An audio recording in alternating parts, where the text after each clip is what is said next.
नमस्कार, आप देख रहे हैं इंडिया टीवी। आपके साथ मैं हूं मीनाक्षी जोशी। वॉर रूम में आपका बहुत स्वागत है। ईरान और इजराइल के बीच घमासान बढ़ता जा रहा है। इस युद्ध के बीच सबसे बड़ा सवाल यह है कि अब अयातुल्लाह खामेनेई क्या करेंगे, उनका क्या होगा। युद्ध और बढ़ेगा या इसके रुकने के कोई आसार नजर आ रहे हैं। इन तमाम सवालों के बीच खामेनेई ने एक बात तो साफ कर दी है कि वो सरेंडर तो नहीं करने वाले। अयातुल्लाह खामेनेई का पहला बयान सामने आ चुका है। ईरान के सुप्रीम लीडर ने कहा है कि दुश्मन ने बहुत बड़ी गलती कर दी है, बहुत बड़ा अपराध किया है। खामेनेई के सोशल मीडिया हैंडल पर की गई पोस्ट में जो लिखा गया है वो आपके सामने रखते हैं। इजराइल को सजा मिलनी ही चाहिए, उसे सजा मिल भी रही है। हालांकि खामेनेई ने अपने पोस्ट में अमेरिका का जिक्र नहीं किया है, लेकिन ऐसी खबरें हैं कि ईरान अमेरिका के खिलाफ भी जवाबी कार्रवाई की तैयारी कर रहा है। सोशल मीडिया पर जो बात लिखी गई है वो इस वक्त आपके सामने रख रहे हैं। The Zionist enemy.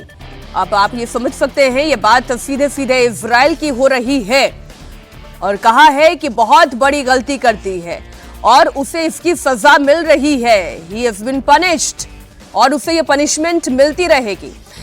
तो सबसे बड़ी खबर तो यही कि इजराइल और ईरान के बीच चल रहा ये युद्ध अभी और लंबा चलेगा, ये अभी और लंबा खींचेगा।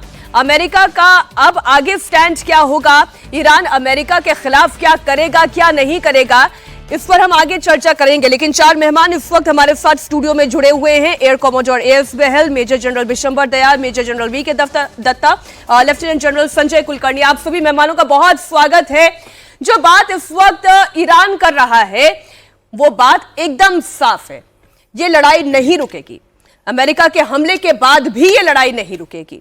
किसी भी कीमत पर अयातुल्लाह सरेंडर नहीं करेंगे। आज चर्चा की शुरुआत विशंबर दयाल जी से करते हुए, जनरल साहब, बड़े साफ लफ्जों में ये बात, कम से कम सोशल मीडिया पोस्ट पे ये समझ में आ रहा है कि वो रुकेंगे नहीं, ये हमला और आगे बढ़ेगा और भीषण होगा और तीव्र होगा इजराइल के खिलाफ ईरान का।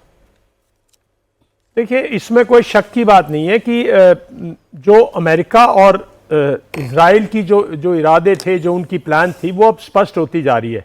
अगर अमेरिकन प्रेसिडेंट कल सुबह कन्विंस थे कि उन्होंने जो उनका मकसद था कि ईरान जो है वो एक परमाणु शक्ति के तौर पर उभर कर ना आए और उसकी परमाणु जो कैपेबिलिटी है, उसकी न्यूक्लियर कैपेबिलिटी, उसको डिस्ट्रॉय किया जाए, तो उन्होंने कल सुबह डिस्ट्रॉय कर दी। उन्होंने दुनिया को बताया कि हमने डिस्ट्रॉय कर दिया। और जिस तरह से उन्होंने पनिश किया है B-2 बॉम्बर्स के जरिए और जितना भारी बारूद डाला है, तो कहीं ना कहीं वो डिस्ट्रॉय भी हुई है। जब आपने दुनिया को बोल दिया कि भाई हमारा मकसद था उसको परमाणु शक्ति ना बनने देना और आपने वो उसकी कैपेबिलिटी समाप्त कर दी, तो जहां तक अमेरिका और ईरान है, इजराइल है, उनके हिसाब से तो युद्ध नहीं होना चाहिए आगे। उनको आगे फायर करना ही नहीं चाहिए। दुनिया को बताते हो कि हम सिर्फ इसकी न्यूक्लियर कैपेबिलिटी खत्म करना चाहते हैं। साहब, आपके इरादे न्यूक्लियर कैपेबिलिटी नहीं है, आपके इरादे हैं विस्तारवाद। आपका इरादा है इराक के बाद ईरान को भी कंप्लीट सरेंडर करना, एनहिलेट करना, इराक की बिल्कुल उसको तोड़ देना, ईरान की, ताकि ईरान में भी आपका एक दिन बेस हो, ईरान में भी आप उसी तरह से सरकार को काबू करके चले जैसे आप इराक में चलाते हैं, जॉर्डन में चलाते हैं, सीरिया में चलाते हैं और आप गल्फ की बाकी कंट्रीज में चलाते हैं। तो ये आपका इरादा है। अगर ये इरादा है आपका, तो ईरान कैसे मान ले? एक 1000 साल पुरानी, इतनी पुरानी सिविलाइजेशन है, उसका अपना उसकी अपनी एक कैपेबिलिटी है। वो मुल्क कैसे घुटनों पे चला जाए? मैं मानता हूं आज पूरी की पूरी लड़ाई की काबिलियत को देखते हुए ईरान जो है इजराइल के सामने कहीं नहीं खड़ा, और अमेरिका साथ हो जाता तो उसके सामने कहीं भी नहीं खड़ा है। लेकिन उसके पास अपना अस्तित्व के लिए अपनी उसके लिए वो लड़ेगा और वो जितनी उसकी काबिलियत है उसके साथ लड़ेगा। जब उसकी काबिलियत नहीं रहेगी तब वो रजिस्ट करेगा। मैं नहीं समझता कि अमेरिका या इजराइल आज के दिन। मैं इसका दूसरे पहलू पर आती हूं दत्ता सर। तो फिर तो हम ये समझे कि अमेरिका का एंड गेम कुछ और है। बिल्कुल और है, इसमें कोई शक की बात नहीं। अब तो स्पष्ट है ना, एंड गेम अगर सिर्फ डिस्ट्रॉय होता तो कल कर दिया था आपने।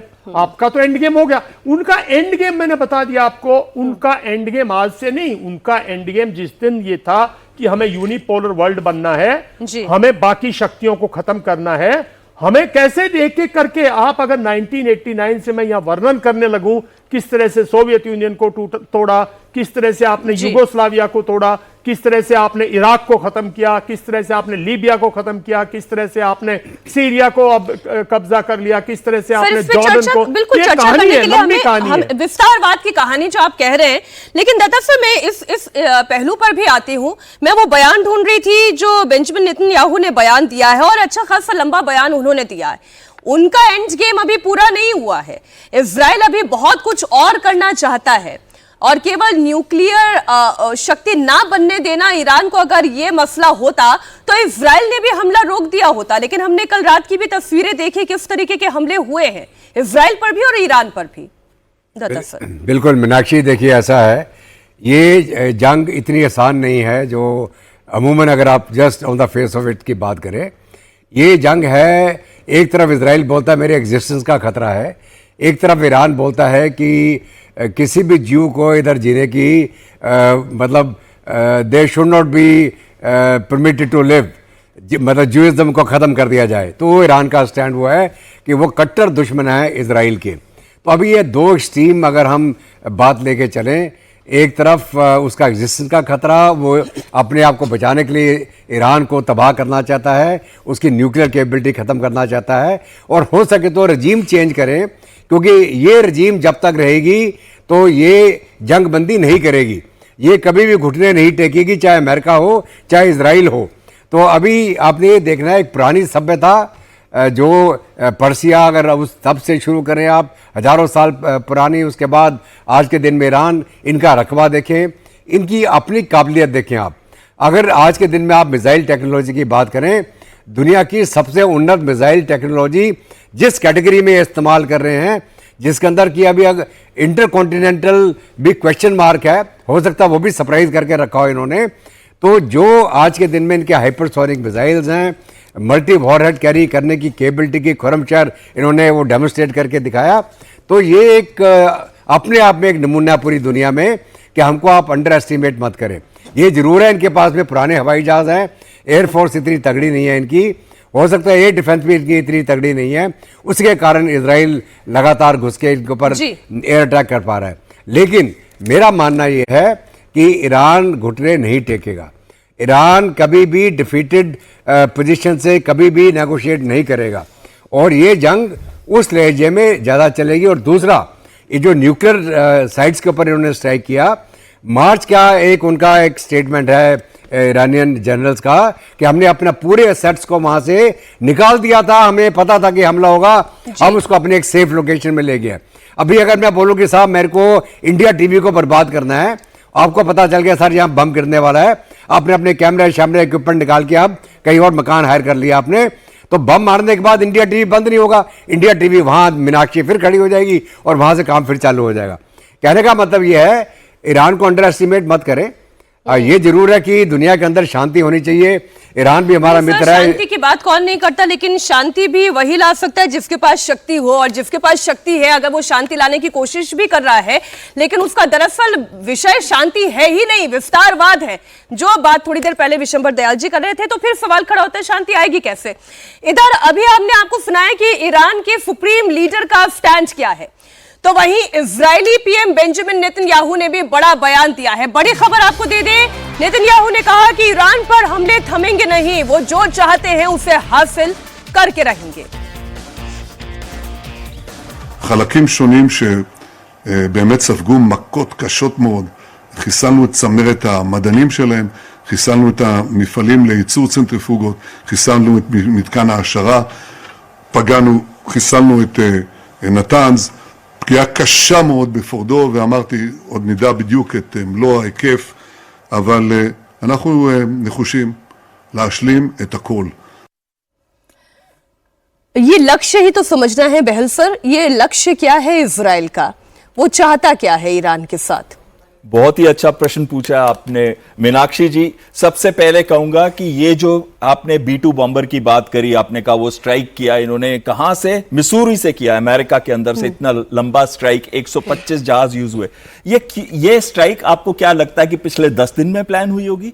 इसकी प्लानिंग शुरू हुई थी 1 साल पहले, क्योंकि आपको इतने सारे जहाजों को कोऑर्डिनेट करना है, इतनी सारी फोर्सेस को कोऑर्डिनेट करना है, इतनी सारी कंट्रीज की एयर स्पेस के ऊपर से जाएंगे, कौन से डिकॉय मिशन पहले गुआम जा रहे हैं और कैसे आ रहे हैं। तो इसका क्या मतलब है? यह मिली भगत थी इजराइल और अमेरिका के बीच में, उनको पता था। और जो बाकी जितनी भी स्टेटमेंट्स अब तक आई है ना कि 2 हफ्ते का टाइम दिया, ये दिया, क्यों वो न्यूक्लियर डील पे अपना लेवल ऊपर करते जा रहे थे हर समय। जब ईरान ने कहा था मैं न्यूक्लियर वेपन नहीं बनाऊंगा, तो बात आ गई थी सिर्फ एनरिचमेंट के ऊपर, वो पहला स्टेप नहीं था। उससे पहले वो तैयार थे कि अगर न्यूक्लियर वेपन नहीं बनाता तो हमारे लिए ठीक है, लेकिन फिर एनरिचमेंट का ऊपर कर दिया। उसके बाद इन्होंने क्या कहा? Complete surrender. अरे जो कोई नेगोशिएट करता है तो क्या वो कंप्लीट सरेंडर करेगा? इसका मतलब इनका गोल बहुत क्लियर था अमेरिका और इजराइल का, और वो गोल था कि एक ऐसी रजीम को इधर लाना ईरान के अंदर जो उनके फेवर में हो। जैसे कि जनरल साहब ने आपको एक्सप्लेन किया कितनी जगह उन्होंने ये रजीम चेंज किए, पर हर जगह पे इन्होंने कहीं ना कहीं मुंह की भी खाई है, या वो एरिया जो है कंप्लीटली डिस्टर्ब और अफगानिस्तान में अमेरिका सबसे ज्यादा तंग हुआ, सबसे ज्यादा परेशान हुआ, वहां से उन्हें अपनी फोर्सेस हटानी पड़ी। अफगानिस्तान का तो आपने जो बेस्ट एग्जांपल दिया, तालिबान को हटाया, 20 साल वहां रहे, फिर वापस हाथ में तालिबान को दे के गए। और वो किसने दिया था? ट्रंप ने दिया था। अगर आपको ट्रंप 1 के टाइम में भी बहुत क्लियरली ट्रंप ने कहा था Pakistan is a safe haven of terrorist. अब वो सेफ हेवन कहां हो गया? जब वो अभी मीटिंग कर रहे थे आसिम मुनीर के साथ और उनकी एरिया और एयर स्पेस का इस्तेमाल करने की बातचीत चल रही थी, वो कहां गया? तो कहीं ना कहीं अमेरिका और इजराइल की बड़ी क्लियर स्ट्रैटेजी थी, लेकिन इस तख्ता पलट चाहिए। हाँ जी, उन्हें तख्ता पलट चाहिए। बिल्कुल, उनको चाहिए एक रजीम ऐसी हो जो अमेरिका को फेवर करती है, और जैसे जनरल साहब कह रहे थे वहां पे बेसेस हो उनके, वो ये चाहते हैं। लेकिन क्या वो कर सकते हैं? इसीलिए नेतन्याहू हमेशा कहता है कि हमें सबसे पहले मारना पड़ेगा जो उनकी सुप्रीम लीडर है, उसको, खमैनी को मारना पड़ेगा, ये वो हमेशा कहते हैं। लेकिन जो रशिया ने बोला है बहुत क्लियरली कि एक अगर कभी अमेरिका इसके अंदर आएगा तो कहीं ना कहीं ये वर्ल्ड वॉर 3 के अंदर भी तब्दील हो सकता है, स्पेशली अगर चीन कहीं और इन्वॉल्व हो जाए तो। चीन और रशिया का स्टैंड हमने देखा, हम उस पर भी चर्चा करेंगे। लेकिन संजय कुलकर्णी सर, ये जिस तरीके की स्थिति इस वक्त बनी हुई है, ईरान का खेल अभी बाकी है, ये तो समझ में आ रहा है, क्योंकि वो सरेंडर करने के लिए तैयार नहीं है और ना कोई तख्ता पलट होने जा रहा है। जो अमेरिका कह रहा है कि हमने अचीव कर लिया, अगर अचीव कर लिया तो फिर आप इजराइल को रोके, आप इजराइल से कहें कि वो हमला करना बंद कर दे, वो भी नहीं हो रहा है। इजराइल भी कह रहा है कि हम जब तक अपने लक्ष्य को प्राप्त नहीं कर लेंगे तब तक ये जंग जारी रहेगी। तो अचीव कौन क्या कर रहा है इस जंग से? मीनाक्षी, डिफिकल्ट कैच-22 सिचुएशन। सवाल ये है कि इस पूरी लड़ाई में ना ईरान दूध का धुला है, ना ही अमेरिकन जो हैं वो जो कर रहे हैं वो 100% ठीक कर रहे हैं। सवाल एक, पहले ईरान, क्या ईरान दूध का धुला है? सवाल यह है कि जिस प्रकार से फॉर्दो में तकरीबन 80 मीटर गहरी जिस प्रकार से उन्होंने कार्रवाई, एनरिचमेंट और जिस प्रकार से न्यूक्लियर प्रोग्राम के ऊपर वो कार्रवाई कर रहे हैं, वो भी कोई रातों रात नहीं बनी, वो भी पिछले 20 साल से। अगर कोई दुनिया में उस तरह के फैसिलिटीज को इवन 5 साल में भी बना के दिखा दे, मैं मान जाऊं, नहीं हो सकता। वो उनको मालूम था ये अमेरिकन की टेक्नोलॉजी में कहां तक उनके पास B-52 बॉम्बर्स हैं, कहां तक GB-257 जाएगा, उसमें कितनी काबिलियत है। और ये जो अमेरिकन का था, ये तकरीबन 1980-1990 में इसका फर्स्ट टेस्टिंग हो चुका था। सो American have already tested this bomb. Iranians देख रहे हैं ये क्या हो रहा है, कहां तक करेंगे। उसके बाद ईरानियंस वे वेरी क्लियर कि उनको क्या चाहिए। उनका मकसद साफ था आफ्टर 1979 के रेवोल्यूशन के बाद कि उन्होंने किसी प्रकार से भी इन यहूदियों का अस्तित्व और इनको कंप्लीटली इस दुनिया से खत्म करना है। ये तो क्लियर हो गया, इस पे कोई शक नहीं। 1979 में अगर वो बात क्लियर थी ईरानियंस के दिल में कि हमने इनका अस्तित्व हटाना है, और उस अस्तित्व को हटाने के लिए मिडिल ईस्ट में कोई भी देश ईरान के साथ खड़ा नहीं है, सब के सब इजराइल के साथ खड़े हैं। यानी कि सब के सब मिडिल ईस्ट में इजराइल के अस्तित्व को चाहते हैं, और इजराइल चाहते हैं, चाहे वो इजिप्ट हो, जॉर्डन हो, सऊदी अरेबिया हो, कतर हो, तरह तरह की लड़ाइयां हुई, उसके बावजूद भी आज की तारीख में अमेरिका के द्वारा जो भी मध्यस्थता की गई वो उसमें इजराइल का एग्जिस्टेंस वाज एश्योर्ड, और मिडिल ईस्ट में कोई दिक्कत नहीं आ रही थी। यानी कि अरब वर्ल्ड में कोई दिक्कत नहीं। Now the Strait of Hormuz divide the Arab from the Persians. Now the Iranians are Persians. हम बार बार कह रहे हैं कि ईरान जो है एक बहुत पुरानी सभ्यता है। जिस सभ्यता की हम बात कर रहे हैं वो सभ्यता कहाँ है? वो किंग साइरस ने इन यहूदियों को from exile from Babylonia 590 BC में ला करके दोबारा कहाँ लाया? दोबारा जेरूसलम। मतलब यही इरानियंस के जो हम बात कर रहे हैं बहुत पुरानी सभ्यता। Then there was Zoroastrianism, that religion was totally different. तो द रिलीजन जो डिफरेंट है और आज जो इरानियंस हैं ये वो इरानियंस नहीं है जो जिसकी हम बात कर रहे हैं। ईरान के लिए भी तो अपना एग्जिस्टेंशियल क्राइसिस है। वो ईरान अगर इस जंग को नहीं लड़ेगा तो उसके पास और दूसरा विकल्प क्या है? अपनी ताकत अगर नहीं बढ़ाएगा तो फिर उसके पास दूसरा विकल्प क्या? एक और बड़ी खबर में ले लेती हूं इस बीच। न्यूक्लियर साइट पर स्ट्राइक को लेकर ईरान का बड़ा बयान सामने आया है। ईरान के सुप्रीम लीडर खामेनेई के राइट हैंड माने जाने वाले अली शामखानी ने कहा है कि खेल अभी खत्म नहीं हुआ है। ईरान का परमाणु कार्यक्रम अभी खत्म होने से बहुत दूर है। अली शामखानी खामेनेई के सलाहकार हैं। इजराइल के शुरुआती अटैक में ऐसी खबर थी कि अली शामखानी मारे गए हैं, लेकिन कुछ दिनों के बाद उनके जीवित होने की बात पुख्ता निकली। Even if nuclear sites are destroyed, game isn't over, enriched material, indigenous knowledge, political will remain. अब ये सीधा सीधा दयाल सर ये एक मैसेज है कि तुम जिसे मारने की बात कर रहे थे वो अभी जिंदा है एंड सरप्राइजेस विल कंटिन्यू। देखिए पूरे युद्ध में सरप्राइजेस होंगे, बिकॉज युद्ध है। आखिर युद्ध का नाम ही सरप्राइजेस है। डिसेप्शन है। वो ये कह रहे हैं कि मैं ये अपनी आत्मरक्षा करना ये मेरा अधिकार है, ये लेजिटिमेट है। बिल्कुल इसमें कोई शक की बात नहीं। देखिए मैं थोड़ा सा एक हिस्टोरिक पर्सपेक्टिव रख दूं मॉडर्न वर्ल्ड का। देखिए जब ईरान में शाह की हुकूमत थी तो ईरान और इजराइल के बहुत अच्छे संबंध थे। कहीं भी किसी ईरानियन ने ये नहीं कहा कि हम इजराइल को ख़त्म करना चाहते हैं, हम यहूदियों को ख़त्म करना, किसी ने नहीं कहा। और ये स्टेटमेंटों पे जाने की आवश्यकता नहीं है ना। तो देखो ईरान कभी ऐसा कोई कार्रवाई की है जिससे कि पूरा इजराइल ख़त्म हो जाए, ना इजराइल ने कोई कार्रवाई की अब तक कि ईरान ख़त्म हो जाए। ये पहली लड़ाई है और ये लड़ाई अब तक सिर्फ विचारधारा की थी, शब्दावली की थी। ये डोमिनेंस की लड़ाई है। एक तरफ ईरान, एक तरफ यूएस और इजराइल, एक तरफ इजराइल और यूएस कंप्लीट इस एरिया को डोमिनेट करना चाहते हैं। कंप्लीट अरब वर्ल्ड में गल्फ कंट्रीज को, मिडिल ईस्ट को, जितने भी सऊदी अरेबिया, हर एक जगह उनके भाई बहरीन हुआ, कहां पे उनके मुझे बताइए कहां पे उनके जो बेसिस है वो नहीं है? क्या वो हर जगह है? क्या वो ये तो नहीं था कि भाई ईरान इतना बड़ा दुश्मन था सबका? ईरान किसी से ईरान ने कभी जाके अटैक थोड़ी किया था। ये तो एक अगर अमेरिका को आप एक्सक्यूज करते हो, इतनी बड़ी तंजीमें टेररिज्म की उसने पैदा की, उनको फंड किया, पाकिस्तान को फंड किया, पाकिस्तान ने एक के बाद एक तंजीमें खड़ी कर दी, तो फिर सारा का सारी दुनिया जाके पहले तो पाकिस्तान को, रशिया के खिलाफ अलकायदा को भी खड़ा करने वाला पहले कौन जाके है? यूएस को मारो भाई। ये सब देखो, ये सब बातें जो है लीडरशिप को अपनी ओन इंटरनल पॉलिटिकल डोमेन को कंट्रोल करने के लिए स्टेटमेंट देते हैं। इन स्टेटमेंट का मतलब ये नहीं है कि आप लड़ाई शुरू कर दो, पूरे इलाके को आप डिस्टर्ब कर दो। आप देखिए तो दुनिया का कितना नुकसान हो रहा है सिर्फ आपकी महत्वाकांक्षाओं के लिए।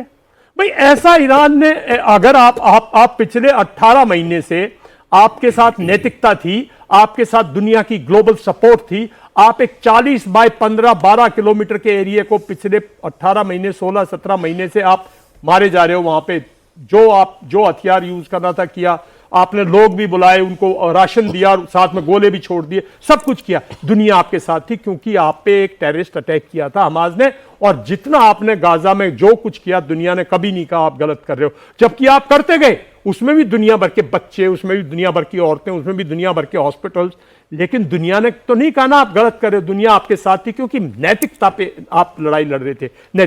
अब नैतिकता जो है आपके पास नहीं है क्योंकि आपने यहां से 1800 किलोमीटर दूर एक दूसरा मुल्क है जिसके बीच में 3 कंट्रीज हैं, उनकी एयर स्पेस वायलेट करके आप वहां गए। लेकिन सर इसका एक पहलू ये भी तो है ना कि जो फिलिस्तीन में हो रहा था, हमास को खड़ा करने वाला कौन है? वो भी तो ईरान है। हमास को नहीं, let's not go historically wrong. अरे अल फतह को डिवाइड करने में ईरान का कोई हाथ नहीं था।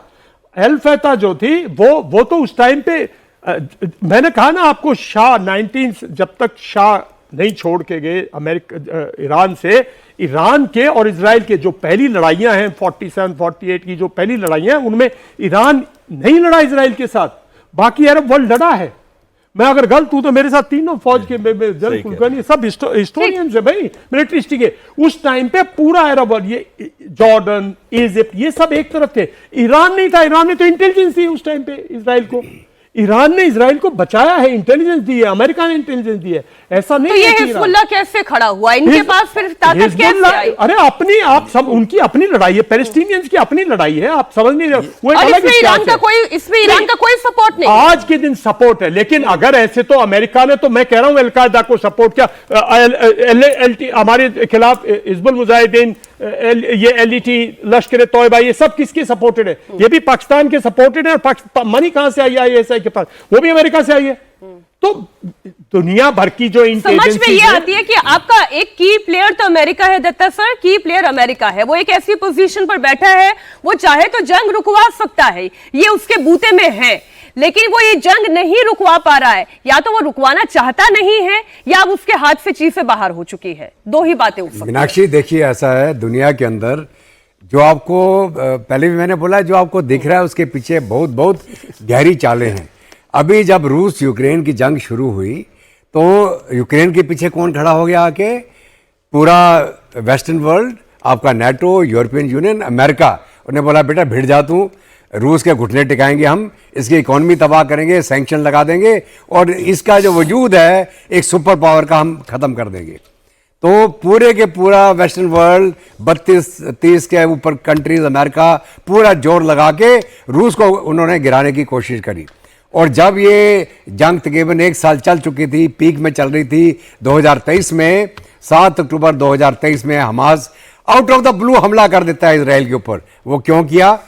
आप उस समय के खेमे देखें। आप एक तरफ अमेरिका यूक्रेन के पीछे खड़ा है, पूरा यूरोप नेटो खड़ा है, और इधर कौन है? रूस, उसके साथ में चीन, ईरान, नॉर्थ कोरिया।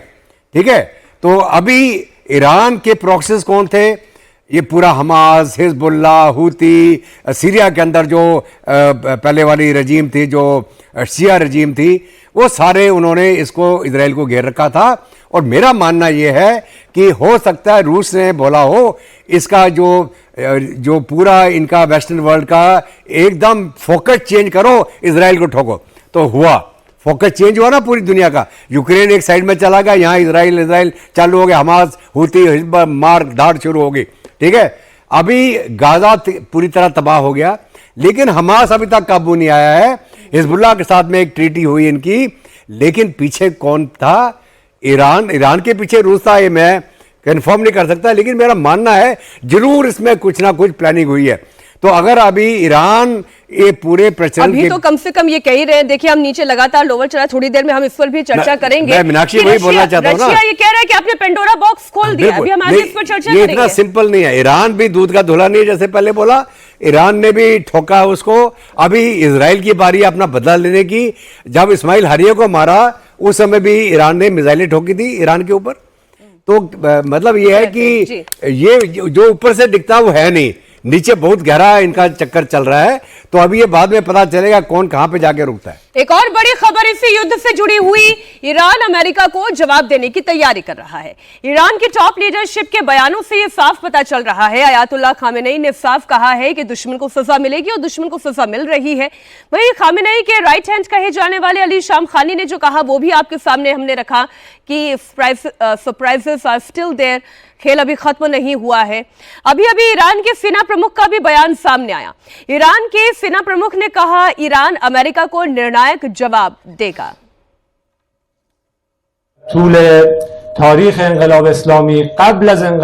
इतिहास गवाह है कि अमेरिका ने कई बार ईरान को टारगेट किया है।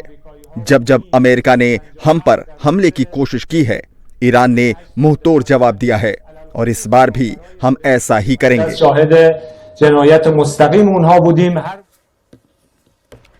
कुलकर्णी सर, जवाब ये भी देने की बात कर रहे हैं, और अब बात केवल इजराइल को जवाब देने की नहीं है, बात अमेरिका को जवाब देने की है। वो जवाब क्या हो सकता है? क्या ये सीधी जंग अब ईरान और अमेरिका के बीच की भी? ये जंग जो हम लोग बात करते हैं, देखिए American bases are also there, और अमेरिकन बेसिस हैं तो तकरीबन 40,000 उनके सैनिक भी उधर हैं। तो अगर 40,000 सैनिक हैं, 20 से ज़्यादा 70 के आसपास उनके बेसिस हैं, तो इसमें कोई शक नहीं। सवाल ये है कि ये सब सिलसिला हुआ एक तो तेल के कारण, तेल आया, तेल की होड़ जिसके जब सेकेंड वर्ल्ड वॉर और फर्स्ट वर्ल्ड वॉर के बाद जो लगी उसको लेने की आए, तेल के साथ आया पैसा, पैसे के साथ आए हथियार, हथियार के साथ आई शक्ति, और अब शांति बहाल कहाँ होगी, क्योंकि शक्ति आ गई सबके हाथ में, सबने कोशिश कर ली, सब शक्तिमान हो गए, सब शक्तिमान हो गए। अब सवाल ये है, जैसे हम लोग बार बार बात कर रहे थे, फिलिस्तीन, ये पूरी लड़ाई फिलिस्तीन से ही शुरू हुई है, ये फिलिस्तीन ही इसका कॉज है, क्योंकि फिलिस्तीनियों को बचाने के लिए अरब के अंदर कोई नहीं आया, कोई भी देश फिलिस्तीनियों को बचाने के लिए नहीं आया। 1948 में जब इजराइल बना, 1,75,000 रेफ्यूजीज जो थे वो आज की तारीख में 20 लाख हैं। उनको कौन खिला रहा है? यूएन रेफ्यूजी है कि नहीं, यूएन खिला रहा है। मतलब 1,75,000 रेफ्यूजीज जो बढ़ करके आज की तारीख में 20 लाख हो गए, सारे के सारे फिलिस्तीनी हैं। उनको कौन खिला रहा है? अरब में कोई नहीं खिला रहा है। उनकी लड़ाई लड़ रहा है कौन? ईरान। ईरान कह रहा है कि अगर फिलिस्तीनियों के साथ अरब नहीं खड़े हैं तो हम इरानियन, पर्शियन हम खड़े हैं। वो उनका हिडन एजेंडा कि सऊदी अरेबिया सुन्नी है, वो कंट्रोल ना करे, तुर्की जो है वो ऑटोमन एम्पायर है, वो कंट्रोल ना करे, हम कंट्रोल करें। तो ये जो खेल है इस्लाम वर्ल्ड के अंदर between the Turks, between the Persians and between the Arabs, ये होता रहेगा। लेकिन इसके बीच में आज जो लड़ाई है, जब तक कि इजराइल ईरान के सारे मिसाइल के लॉन्चर्स के प्रोडक्शन को ठोकेगा नहीं, मारेगा नहीं, तब तक इजराइल के ऊपर ईरान मिसाइल गिराता रहेगा। इजराइल का हाल बुरा होगा। इजराइल के साथ मान जाओ यूनाइटेड स्टेट्स ऑफ अमेरिका खड़ा है। यूनाइटेड स्टेट्स ऑफ अमेरिका का अस्तित्व इजराइल है, इजराइल का अस्तित्व यूनाइटेड स्टेट्स ऑफ अमेरिका है। अगर किसी में हिम्मत है तो लड़ लो, हिम्मत नहीं है तो चुपचाप आके बात कर लो। नहीं, ईरान हिम्मत तो दिखा रहा है, वो लड़ रहा है। ब्रेक के बाद एक बार फिर आपका स्वागत है। संयुक्त राष्ट्र सुरक्षा परिषद की मीटिंग में अमेरिका ने ईरान पर हमले का मुद्दा उठा दिया है। बड़ी खबर आपको दे दे, चीन और रूस अमेरिका के ईरान की न्यूक्लियर फैसिलिटी पर अटैक से भड़के हुए हैं। संयुक्त राष्ट्र की मीटिंग में भी खुलकर अमेरिका के खिलाफ बयानबाजी हुई है। रशिया ने कहा अमेरिका ने पंडोरा बॉक्स खोल दिया है, आगे क्या तबाही आने वाली है किसी को नहीं पता। वहीं चाइना ने अमेरिका के अटैक को इंटरनेशनल लॉज का उल्लंघन बताया है। संयुक्त राष्ट्र के महासचिव एंटोनियो गुतेरेस ने कहा कि युद्ध भयावह रूप ले सकता है, इसे रोकने की जरूरत है।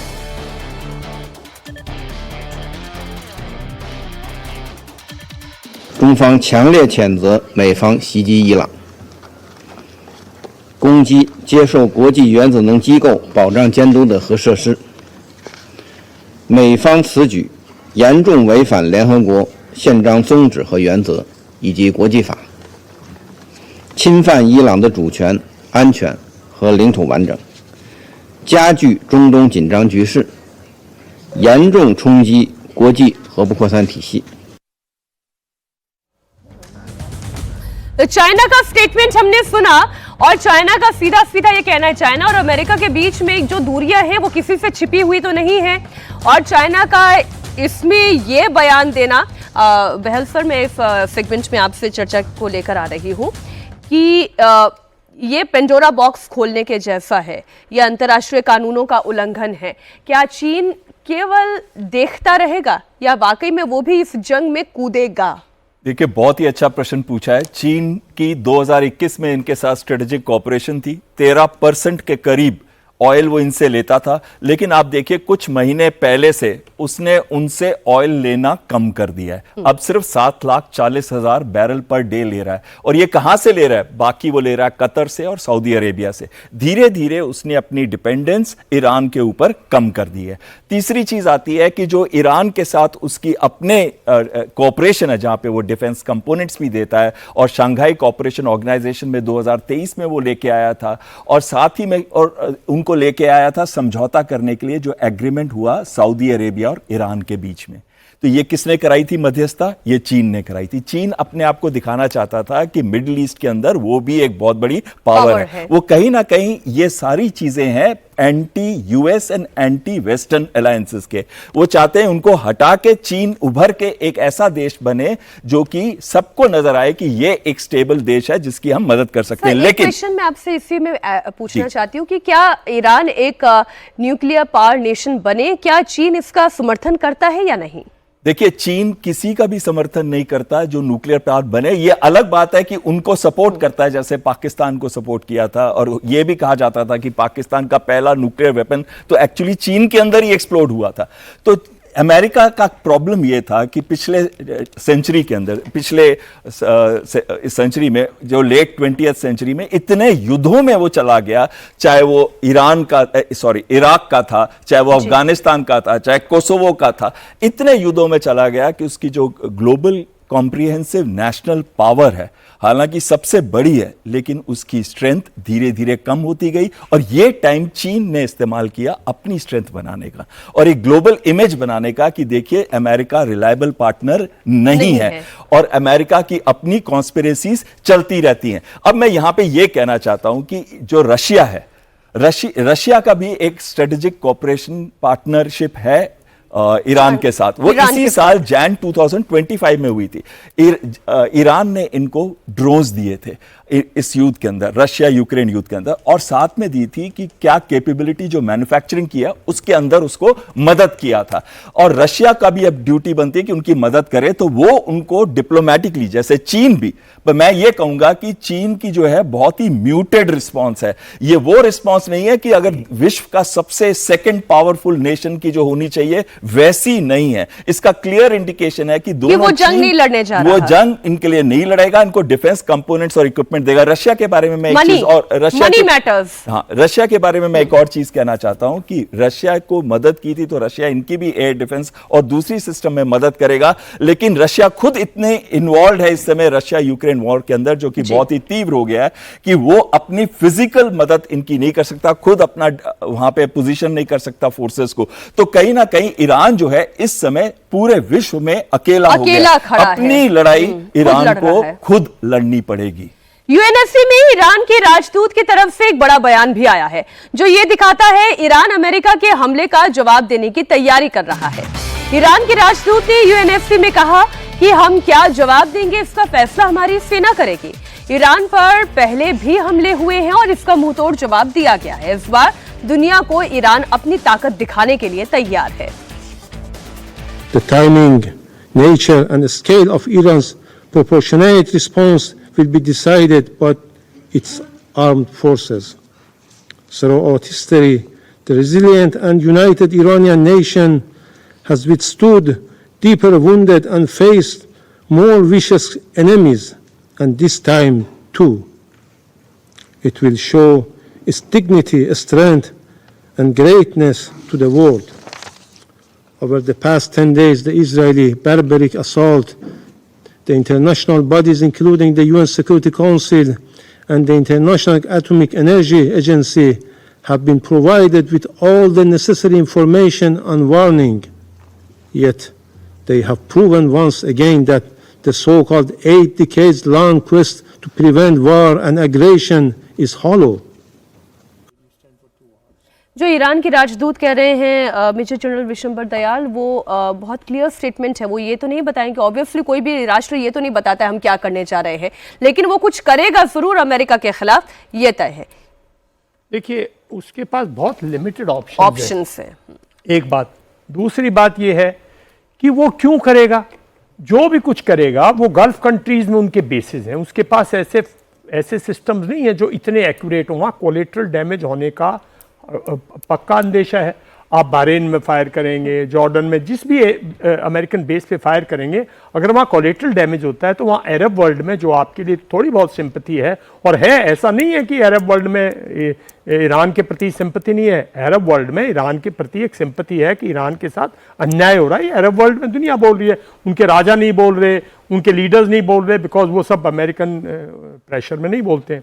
तो वो उसके पास बहुत लिमिटेड सी ऑप्शन है किसी किस्म का। वो जो उसका थर्ड जो वो यूज़ करता है, जैसे हम सब कह रहे हैं भाई हिजबुल्लाह, हमास वगैरह, जो उसके इंस्ट्रूमेंट्स हैं। देखिए मैं एक बात, हमारे दर्शक बहुत दिन से हमारे देश में एक चीज़ चल रही है कि हाउती जो है ना पूरे ईरानियन कंट्रोल, नहीं, हाउतीज बड़ा इंडिपेंडेंट से वो है, ऐसा नहीं है कि वो बिल्कुल ईरानियन कंट्रोल, वो अपने ढंग से फैसला लेते हैं।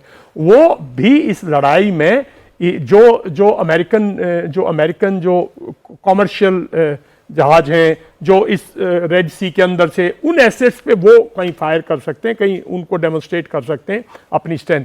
लेकिन भला ये इसमें ईरान का होगा कि अमेरिका को थोड़े दिन भूल जाए और जो लड़ाई उसकी है इजराइल के साथ, जब इजराइल में हाहाकार मचेगी ना, देखिए मैं एंटी इजराइल नहीं हूं, मेरे बड़े अच्छे दोस्त हैं वहां, इजराइल हमारा बहुत टेक्नोलॉजिकल पार्टनर है, बड़ी अच्छी हुआ है। हमें सिर्फ लड़ाई के जो दिखता है ना, जो लड़ाई में जो चल रहा है उसमें किसको क्या करना चाहिए मैं वही बताता हूं। तो मेरा अपना आकलन ये है कि भाई अगर इजराइल ने ईरान पे अटैक किया है तो एरिया डिस्टर्ब हुआ है, इस एरिया डिस्टर्ब से भारत जैसे मुल्क का नुकसान हुआ है, हमारे यहाँ भी इन्फ्लेशन बढ़ेगी, हमारी लड़ाई गरीबी और अनएम्प्लॉयमेंट और बहुत चीज़ों से है, तो हमें एक और लड़ाई का इनडायरेक्ट हमारे पे असर पड़ेगा। दूसरी बात यह है कि भाई जो इजराइल है, आखिर उसने अगर उसको अटैक करना था, अगर न्यूक्लियर उसकी प्रॉब्लम थी, इशू थी, तो वो तो रिजॉल्व हो सकती थी ना थ्रू नेगोशिएशन। तो लड़ाई बढ़ाई गई है ताकि दुनिया के अंदर एक, मैं कह रहा हूं अल्टीमेट एम, देखिए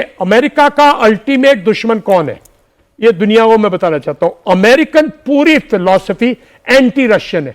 अमेरिका को पता है चाइना अगले 25 साल में कोई हथियार के साथ कोई लड़ाई नहीं लड़ेगा, किसी जंग में नहीं जाएगा, वो एक इकोनॉमिक पावर है और इकोनॉमिक पावर बनता रहेगा, वो उसकी सिर्फ इकोनॉमी को अप्रिशिएट करते हैं। लेकिन सारी लड़ाई सोवियत यूनियन तोड़ने से लेके और ईरान तक सिर्फ और सिर्फ रशिया फोल्ड हो जाए, अल्टीमेटली ये रशिया के घर पहुंचेगी ये लड़ाई, ये मेरा मानना है। रशिया ने प्रीएम्प्ट किया, जब आप पोलैंड में आगे बैठ के, जब आप बाल्टिक स्टेट्स में आगे बैठ के, जब आप जॉर्जिया में भी अपना बेस बनाने लग गए, तो रशिया कैसे बर्दाश्त कर सकता था कि पोलैंड और लेकिन अभी जैसे बहल सर कह रहे थे कि अभी ना रशिया इस जंग में जाने वाला नहीं जाएगा, रशिया अभी नहीं जाएगा, बिल्कुल नहीं जाएगा रशिया। लेकिन रशिया और एक्सेलरेट होती है, जाने दो, रशिया अपनी अब वो बंदी करेगा। रशिया जाएगा तो रशिया तो सिंपल कर सकता है ना, टैक्टिकल न्यूक्लियर डिप्लॉय कर दे ईरान के अंदर और कह दे भाई लड़ाई बंद करो, मेरे टैक्टिकल न्यूक्लियर वेपन से। तो रशिया नेगोशिएटिंग, रशिया चाहेगा ये फैसला हो जाए, ये लड़ाई ना बढ़े, ये किसी तरह ट्रंप के थ्रू। अब ट्रंप ने कह दिया done my job, Trump is like that leader, तो भाई अब खुश हो जा, तूने ट्रंप किया, तुम ताली बजा ली यार, तूने लोगों से ताली बजवा ली, मिठाई खा ली, मेरे भाई अब बंद कर, दूसरों को क्यों मरवा रहे हो भाई। इसका ना तो अमेरिका पे कोई असर, देखो हमें पता होना, इस पर अमेरिका पे कोई असर नहीं है। इजराइल की इकोनॉमी पे असर होगा तो वो अमेरिका उसका भुगतान करता है, $4 बिलियन उसके जो फॉरेन मिलिट्री सेल्स का जो बास्केट है ना अमेरिका की, उसमें बना के हथियार जमा कराने में इजरायली कंपनीज काम करती हैं। वो यहां बनता है, वहां जाके सेव होता है, दुनिया के अंदर वो जाता है, नाटो उसको यूज करता है, तो ना उसको इतना फर्क पड़ेगा ये भारत जैसे देशों पे और जो गल्फ कंट्रीज हैं उनके ऊपर, जो हमारे साथ बाकी एशियन कंट्रीज हैं। मैक्सिमम प्रेशर इन्फ्लेशन का, मैक्सिमम प्रेशर जो है पॉवर्टी का, मैक्सिमम प्रेशर प्राइस राइज का, मैक्सिमम देखो ना हमारी रशिया का भी ये जो स्टेटमेंट है दत्ता सर, वो नीचे लगातार हम बता रहे हैं कि रशिया ये ट्रंप को या ये अमेरिका को कोई महान नहीं बना देगा। ये फैसला, ये जो उन्होंने फैसला लिया है, दुनिया को अमेरिका अपनी ताकत दिखा रहा है, ऐसा नहीं है। यूएन एजेंसी व्यवहार में खोखली है और शक्तिहीन है, ये ईरान भी कह रहा है। बिल्कुल इसमें कोई शक नहीं है। अभी थोड़ी देर पहले ऑफ रिकॉर्ड आप जो कह रहे थे वो मैं अभी यहाँ रिकॉर्ड पे बोल नहीं सकती जी। बिल्कुल, यूनाइटेड नेशन अपने आप में एक मौकरी बन गया है। ये मतलब जिस एम से इसको खड़ा किया गया था वो एम इनके काबू का नहीं रहा। अभी सिर्फ वही जो 5 परमानेंट मेंबर है वही आपस में गुल्ली डंडा खेलते रहते हैं और इतनी बड़ी दुनिया के अंदर और किसी का कोई से नहीं है। तो ये बिल्कुल एक बहुत बड़ी मौकरी है, इसको रिवाइज करने की ज़रूरत है। अभी परमानेंट मेंबर कौन हो क्या हो, तो इसके लिए भारत भी मुहिम लड़ रहा है कि हमारा भी हक बनता है कि हम परमानेंट मेंबर बने। दुनिया की सबसे बड़ी डेमोक्रेसी, सबसे बड़ी आबादी, अगर आप ऐसे मुल्क को जो राइजिंग इकॉनमी है वो मेंबर नहीं तो और कौन से मुल्क है? क्या मुकाबला है हमारा यहाँ मान लो ग्रेट ब्रिटेन का। आज के दिन में मैं बात कर रहा हूँ, किसी ज़माने में थी वो उसके राजे की हुकूमत थी, यहाँ राज्य रजवाड़े रानी की खत्म हो हुकूमत गए, होती थी। अभी जहाँ तक ये स्टेटमेंट्स हैं, आपने सुना होगा जो एक्स प्रेसिडेंट ऑफ रशिया, उसने बोला कि अमेरिका ने बहुत बड़ी गलती कर दी है और बहुत सारे देश न्यूक्लियर बम देने को तैयार हैं। किसको? ईरान को, जिसके अंदर उसने नॉर्थ कोरिया का भी नाम लिया, अपना नाम नहीं लिया। उन्हें बोला वो देने को तैयार हैं कि अगर तुमको बम चाहिए हम दे देंगे। तो हाँ, उसका स्टेटमेंट है। तो मेरा मानना ये है कि आज के दिन में जो अभी स्टेटमेंट आया था कि यूनाइटेड नेशन में कि हमने अपनी फ़ौज को बोला है आप जिस प्रकार करना चाहते हैं अमेरिका को आप टारगेट चुने मारे, यही स्टेटमेंट हमने दी थी। प्रधानमंत्री ने बोला मैंने इंडियन आर्मी को खुली छूट दे दी, अपना प्लान करें और मारें, और वही है। अभी वो कहाँ मारेंगे, कैसे मारेंगे, मेरा मानना है 100% आने वाले कल हो सकता है परसों, जब भी होगा, ईरान किसी ना किसी अमेरिकन एसेट को स्ट्राइक करेगा। इजराइल को तो कर ही रहा है वो, और वो इजराइल ट्राई कर रहा है कि इसके लॉन्चर्स को मैं तबाह करूं किस तरह से, क्योंकि 8000 के करीब अभी आंकलन है कि इनके पास मिसाइल पड़े हैं। किसके पास? ईरान के पास। लॉन्चर्स कम हैं। इजराइल कहता मैंने 50% एक लॉन्चर को तबाह करने की तस्वीर तो यही है ईरानी सैनिकों का। तो मेरा मानना है कि अगर ये लॉन्चर भी तबाह कर लेंगे, वो दोबारा लॉन्चर बना लेगा, थोड़ा सा समय लग सकता है, लेकिन काफी बड़ा मुल्क है, बहुत सारे एसेट है, बना लेगा वो। तो जंग इतनी जल्दी खत्म नहीं होगी ये। और रूस और चीन इस मामले में और नॉर्थ कोरिया, सुनो, जी। ये पक्का इनको हथियारों से मदद करेंगे, मिसाइलों से करेंगे, एंटी एयर कैपेबिलिटी इनकी देंगे। अब बूट्स ऑन ग्राउंड तो रशिया के पास भी इतने ट्रूप्स नहीं है, उसने नॉर्थ कोरिया से मांगे थे कुर्स्क के जंग के लिए, तो उसकी आज मैन पावर की कमी है, लेकिन इक्विपमेंट देगा वो इक्विपमेंट कि उन्होंने रैंप अप कर दिया अपनी मैन्युफैक्चरिंग। किसने? रशिया ने। ठीक। अभी जो बात आप सर कह रहे थे उसमें मैं एक छोटी सी बात ऐड करके अगले विषय पर जाती हूं कि युद्ध को शुरू करना तो बड़ा ही आसान है, युद्ध शुरू हुए हैं जो खत्म नहीं हो पा रहे हैं, लेकिन इन सब के बीच में भारत एक सबसे बड़ी मिसाल है जिसे ये पता है कि ऑपरेशन कैसे शुरू करना है, कब शुरू करना है, और फिर उसमें पॉज बटन भी कब लगाना है और किस लिए लगाना है। इसलिए एंड गेम भारत का जो सबसे क्लियर है। इन हाल के सालों में जितने भी हमने युद्ध देखे, ऑपरेशन देखे, उसमें भारत एक मिसाल बनकर उभरा है। हम अगली खबर की बात करते हैं। यूएनएससी में इजराइल ने कहा है, इजरायली राजदूत ने कहा है कि अमेरिका ने ईरान की न्यूक्लियर साइट्स को निशाना बनाकर इतिहास बदल दिया है। अमेरिका ने दुनिया का सबसे बड़ा खतरा दूर कर दिया है। आप सुने ये बयान भी। Last night, history changed. The United States of America struck Iran's nuclear sites at Fordo, Natanz, and Isfahan. The United States, the leader of the free world, removed the greatest existential threat facing the free world. Just like our Operation Rising Lion, this was not a war of choice. This action was a necessity. It was a righteous act for the United States, for Israel, for the Middle East, and for the world. Make no mistake, the cost of inaction would have been catastrophic. A nuclear Iran would have been a death sentence just as much for you as it would have been for us. आपने ये बयान सुना और Israel का America की तारीफ करना तो बनता ही है कुलकर्णी सर। अब अमेरिका ने ही जिस तरीके से इंटरवीन किया है, ईरान में अटैक किया, इजराइल को तो तारीफ करनी ही थी और वो अपनी दोस्ती बखूबी निभा रहे हैं। मीनाक्षी, दोस्ती एक तरफ, और अगर हम देखें रूस क्यों यूक्रेन से लड़ रहा है, रूस यूक्रेन से इसलिए लड़ रहा है कि यूक्रेन में नाटो के सदस्य आकर के 32 देश अब मिलकर के रूस से लड़ रहे हैं, इसलिए रूस लड़ रहा है ना। रूस अकेला यूक्रेन से ही नहीं लड़ रहा, रूस यूक्रेन के ट्रुप्स हैं, लेकिन 32 देशों का उनको सपोर्ट है। एक नंबर 2, ईरान को हम बार बार कहते हैं, ईरान भी बार बार ये कह रहा है कि हमारे ऊपर ईरान ने हमला किया। अब सही है या गलत ये मैं आपको छोड़ूंगा, है ना। जी जी। अब सवाल ये है कि ईरान के ये प्रॉक्सी एलिमेंट्स जो हमास और हिजबुल्लाह और बाद में हुदी, ये किसके प्रॉक्सी एलिमेंट्स हैं? ये ईरान के प्रॉक्सी एलिमेंट। मतलब आप लगातार इजराइल को इंस्टिगेट करते रहें, आप लगातार इजरायलीज को समंदर में ढकेलने की कोशिश करते रहे और ये कहें कि जब जो आदमी इन सबको उकसा रहा है जब उसके ऊपर बरसता है तो अब वे कह रहे हैं आप मेरे को क्यों मार रहे। ईरान अभी तक क्या कर रहा था, ईरान यही कर रहा था ना कि उकसा रहा था किसको, हमास को। नहीं तो इसका सर दूसरा पहलू ये भी है ना कि इजराइल टू नेशन थ्योरी पर काम क्यों नहीं कर रहा है, फिर वो क्यों नहीं मान रहा? अब बिल्कुल अब सवाल साफ है कि टू नेशन थ्योरी, जब बेल्फोर डिक्लेरेशन हुआ जिसमें इजराइल आया और टू नेशन थ्योरी की जब बात हुई, उस टू नेशन थ्योरी को लेकर के गाजा पट्टी किसके पास थी? इजिप्ट के पास थी। गाजा पट्टी इजिप्ट से किसने जीती? इजराइल ने जीती। वेस्ट बैंक किसके पास था? जॉर्डन के पास था। किसने जीता? इजराइल ने जीता। तो ये तो टू नेशन थ्योरी के पार्ट है ना, वेस्ट बैंक हुआ, गाजा हुआ, तो वेस्ट बैंक, तो अगर टू नेशन थ्योरी कब शुरू हुई है? टू नेशन थ्योरी इजराइल बनने के बाद ही शुरू हुई ना, तो गाजा कब आया इनके पास? गाजा की पट्टी कब आई इजराइल के पास? बहुत बाद में, 65-67 में गाजा की पट्टी आई इनके पास। तो ये हम लोग मैं बार बार यही कह रहा हूं कि मिडिल ईस्ट के अंदर जितने भी देश हैं फिलिस्तीनियों के लिए लड़ रहे हैं, क्योंकि इजराइल, उनका मकसद एक साफ है कि इन यहूदियों को यहाँ टिकने नहीं देना और इनको यहाँ से कर देना है, बिल्कुल सफाया करना। एक बड़ी खबर और, इजराइल और ईरान के युद्ध के बीच बड़ी खबर, ईरान के विदेश मंत्री आज रूस के राष्ट्रपति व्लादिमीर पुतिन से मुलाकात करने वाले हैं। ईरान के विदेश मंत्री अब्बास अरागची मॉस्को पहुंच गए हैं। पुतिन के साथ मुलाकात के दौरान रूस के बड़े सैन्य अधिकारी भी मौजूद रहेंगे। अमेरिका की ईरान में स्ट्राइक के बाद रूस लगातार हमले की निंदा कर रहा है।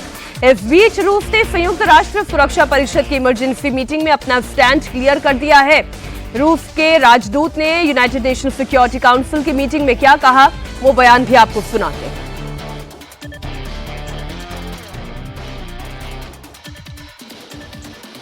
राष्ट्रपति पुतिन से मिलने के लिए ईरानी विदेश मंत्री पहुंच चुके हैं। ईरान के विदेश मंत्री अब्बास अरागची मॉस्को पहुंचे हैं। ईरान पर अटैक को लेकर दोनों नेताओं के बीच बातचीत होगी। अभी थोड़ी देर पहले जो खबर हम आपको बता रहे थे, खबर यही कि क्या रशिया ईरान को सपोर्ट करेगा और अगर करेगा तो किस तरीके से करेगा, क्योंकि बयानों का सिलसिला अलग होता है। लेकिन आप अपनी तरफ से क्या फिजिकली इस युद्ध को लड़ेंगे सर? देखिए, मैं नहीं समझता कि इस टाइम पे रशिया किसी किस्म की कोई फिजिकल इस लड़ाई में इंटरवेंशन करेगा। रशिया की कोशिश होगी कि इस लड़ाई को किसी तरह से बुझाया जाए, बिकॉज ईरान का नुकसान रशिया का नुकसान है। तो अगर वो सफल नहीं होगी और ईरान का अस्तित्व खत्म होता लगेगा, तो मैं सोचता हूँ इजराइल मतलब ईरान को रशिया जो है कुछ आर्म्स दे सकता है, कुछ एयर डिफेंस सिस्टम्स दे सकता है। क्या रशिया पीस मेकर बन सकता है? अमेरिका और एक्चुअली अगर पीस मेकर बनेंगे तो देखिए बड़ा आपको अजीब लगेगा। इसमें पीस मेकर बनेंगे तो दो ही बनेंगे, या तो रशिया बनेगा इसका पीस मेकर। हाँ, मैं रशिया की बात वो रशिया इसमें पीस कर सकता है, इनिशिएट। रशिया एक बहुत स्ट्रांग मतलब वो है। मेरा मानना है कि इसमें सबसे ज्यादा पीस इनिशिएटिव भारत का होना चाहिए। भारत के जो हैं इसमें सबसे ज्यादा भारत का, देखिए हमारा अब भारत क्या चाहता है दुनिया में, आज के दर्शकों बताते हैं। शांति और स्थिरता नहीं, शांति चाहता है, पर भारत क्या चाहता है? भारत चाहता है, मुझे नहीं पता फॉरेन मिनिस्ट्री क्या सोचते हैं, मैं सोचता हूं भारत का जो स्ट्रैटेजिक लक्ष्य होना चाहिए कि कंप्लीटली पाकिस्तान को आइसोलेट कर दिया जाए ताकि वो और ज्यादा फड़फड़ाए नहीं, और चाइना को कंटेन रखा जाए, उसकी इकोनॉमिक, उसकी भारत के ये, और दुनिया के अंदर पीस हो। क्योंकि हमारे पास 140 करोड़ लोग हैं जो इस बाउंड्री के अंदर ना तो सब नौकरी हासिल कर सकते, ना हमारे पास ऐसे कोई oil and gas natural resources हैं, ना हमारे कोई ऐसी बड़ी कोई मतलब खाने खदाने हैं या रेयर अर्थ हैं। तो भारत का जो ह्यूमन रिसोर्सेज है वो जब भी प्रोग्रेस कर सकता है जब वो दुनिया में जाए, ग्लोबल विलेज की तरह जैसे जा रहा था, वहां काम करे, कमाए, खाए आराम से, और हिंदुस्तान को रिन्यूमरेशन आते रहे, जैसे गल्फ कंट्रीज से आ रहे हैं, $125 बिलियन आते हैं हमारे यहाँ से साल के अंदर। तो भारत के लिए वो सबसे वो है। उसको कौन डिस्टर्ब कर रहा है? उसको डिस्टर्ब कर रही है लड़ाइयां, और एक लड़ाई जो है ये नई स्टार्ट कर दी, इससे भारत का सबसे ज्यादा नुकसान है। तो इस लड़ाई में अगर रशिया और इंडिया जॉइंटली पीस इनिशिएटिव लें, सऊदी अरेबिया को साथ लाएं, बाकी कंट्रीज को लाएं, तो मैं सोचता हूं जो जो अमेरिकन जो देखिए अमेरिका में लड़ाई, ये अब हम कह रहे ट्रंप साहब, अमेरिका में प्रेसिडेंट भी एक मुखड़ा है, ट्रंप हो कोई भी इनका प्रेसिडेंट हो, इनकी लॉन्ग टर्म स्ट्रैटेजी नहीं बदलती, वो बड़ी लंबी है और बहुत गहरी है। इनके जो इन्होंने सोच रखा है ना, आज से 50 साल पहले कैसे इस दुनिया को शेप करना है, जब से क्यूबा मिसाइल क्राइसिस हुआ था, अमेरिका ने एक रोड मैप बना दिया था। उस रोड मैप को डिले करा सकते हैं सिर्फ रशिया, इंडिया, सऊदी अरेबिया, ये सब डिले करा सकते हैं और पीस ला सकते हैं। अब ईरान और रशिया के बीच में क्या बातचीत होती है, इसके बारे में और जानकारियां सामने आएगी तो आपके समक्ष भी रखेंगे। यूएनएससी की बैठक में अमेरिका ने भी अपना पक्ष रखा है। यूएनएससी में अमेरिकी राजदूत डोरोथी शे ने कहा, ईरान दुनिया की शांति और सुरक्षा के लिए खतरा है। मिडिल ईस्ट में होने वाली मौतों के लिए ईरान ही जिम्मेदार है। 40 साल से ईरानी सरकार death to America, death to Israel की बात कर रही है। इराक और अफगानिस्तान में अमेरिकी सैनिकों की हत्या की जिम्मेदार है। 40 years, the Iranian government has called for death to America and death to Israel, and posed a constant menace to the peace and security of its neighbors, the United States, and the entire world. Iran has attacked Israel with hundreds of ballistic missiles and through terrorist proxies. For decades, Iran has been responsible for misery and countless deaths across the Middle East. Iran's government and its proxies have also killed numerous Americans, including American service members in Iraq and Afghanistan. Israel ने एक बार फिर Iran पर हमले तेज कर दिए हैं। IDF ने दावा किया है कि ईरान के 15 फाइटर जेट को हमले में तबाह किया गया है। ईरान के 6 एयरपोर्ट्स को टारगेट कर इजराइल ने अटैक किया है। इसमें ईरान को भारी नुकसान हुआ है। एयरपोर्ट के रनवे और अंडरग्राउंड बंकर्स को भी तबाह किया गया है। ईरान के F-15, F-5 तबाह किए गए हैं। एयरपोर्ट के रनवे, अंडरग्राउंड बंकर सब तबाह किए गए हैं बेहतर, और इसकी तस्वीरें भी आईडीएफ साझा कर रही है। ईरान के 1/3 air defence systems already destroy हो चुके हैं।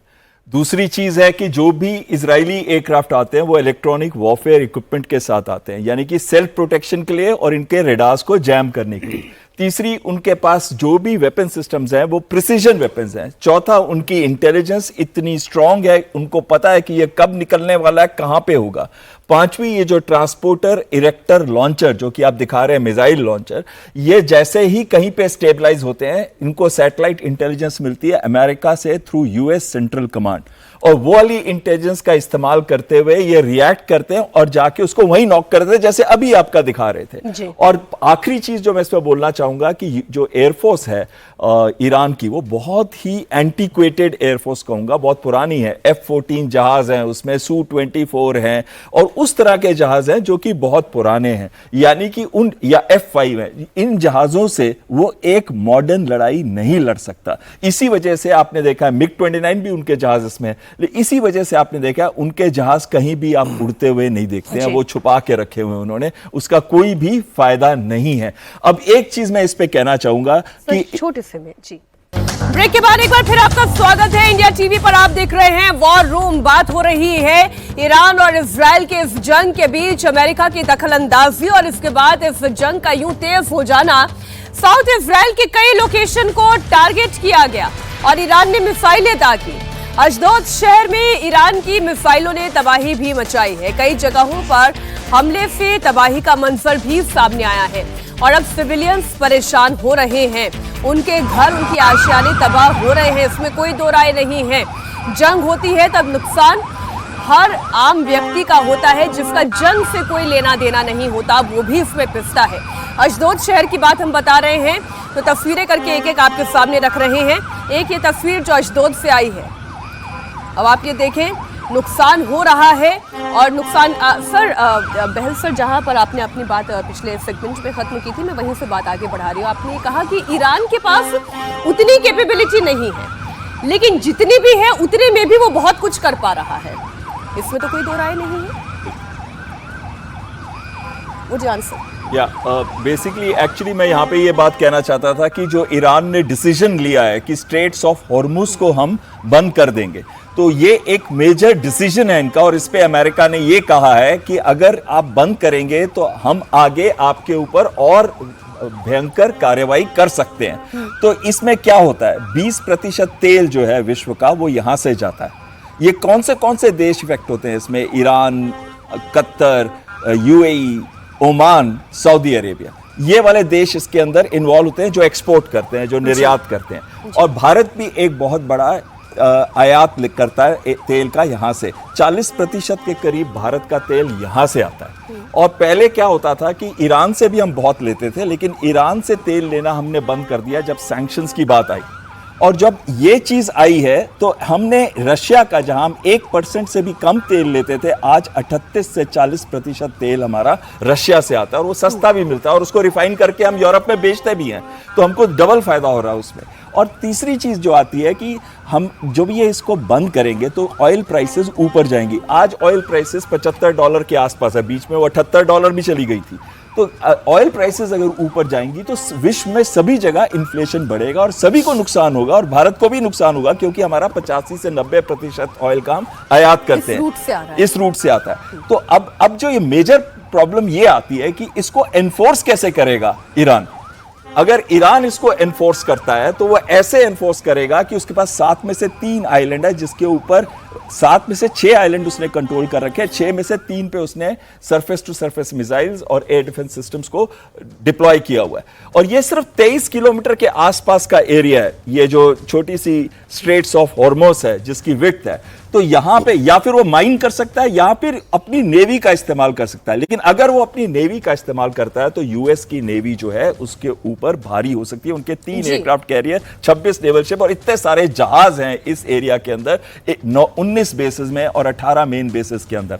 तो कहीं ना कहीं ईरान को बंद करने के बाद इसको एनफोर्स करने के लिए अगर उसने वहां माइन कर दिया तो सभी देशों को नुकसान होगा, और उसमें भारत को भी बहुत नुकसान होगा। लेकिन भारत ने इसका, हरदीप पुरी जी की आपने एक बात सुनी कि हम इसको चेंज कर देंगे, हम नाइजीरिया से लेंगे, हम यूएस से लेंगे, हम ब्राजील से लेंगे, हम रशिया से और लेंगे, तो उससे हमारे पास विकल्प है, ऑप्शंस है। लेकिन कीमत ऑयल की फिर बढ़ जाएगी और जिसका नुकसान हमको भी होगा। हम इसी खबर पर आ जाते हैं। जरा वो नक्शा भी दिखाएं। मैं अपनी पीसीआर टीम से ये निवेदन करूंगी, जरा वो नक्शा भी दिखाएं।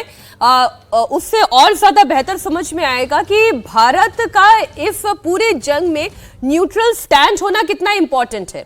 उसके पीछे कारण यह है कि जो हमारा तेल आयात हो रहा है, जिस रूट से आयात हो रहा है, वहां से अभी हमें इकोनॉमिकल पड़ रहा है। दयाल सर, ये बंदर अब्बास जो है पोर्ट, उसकी तस्वीर है, यूएई ओमान की सिचुएशन, और ये जो पूरा गल्फ है, इसे आप थोड़ा सा समझाएं सर।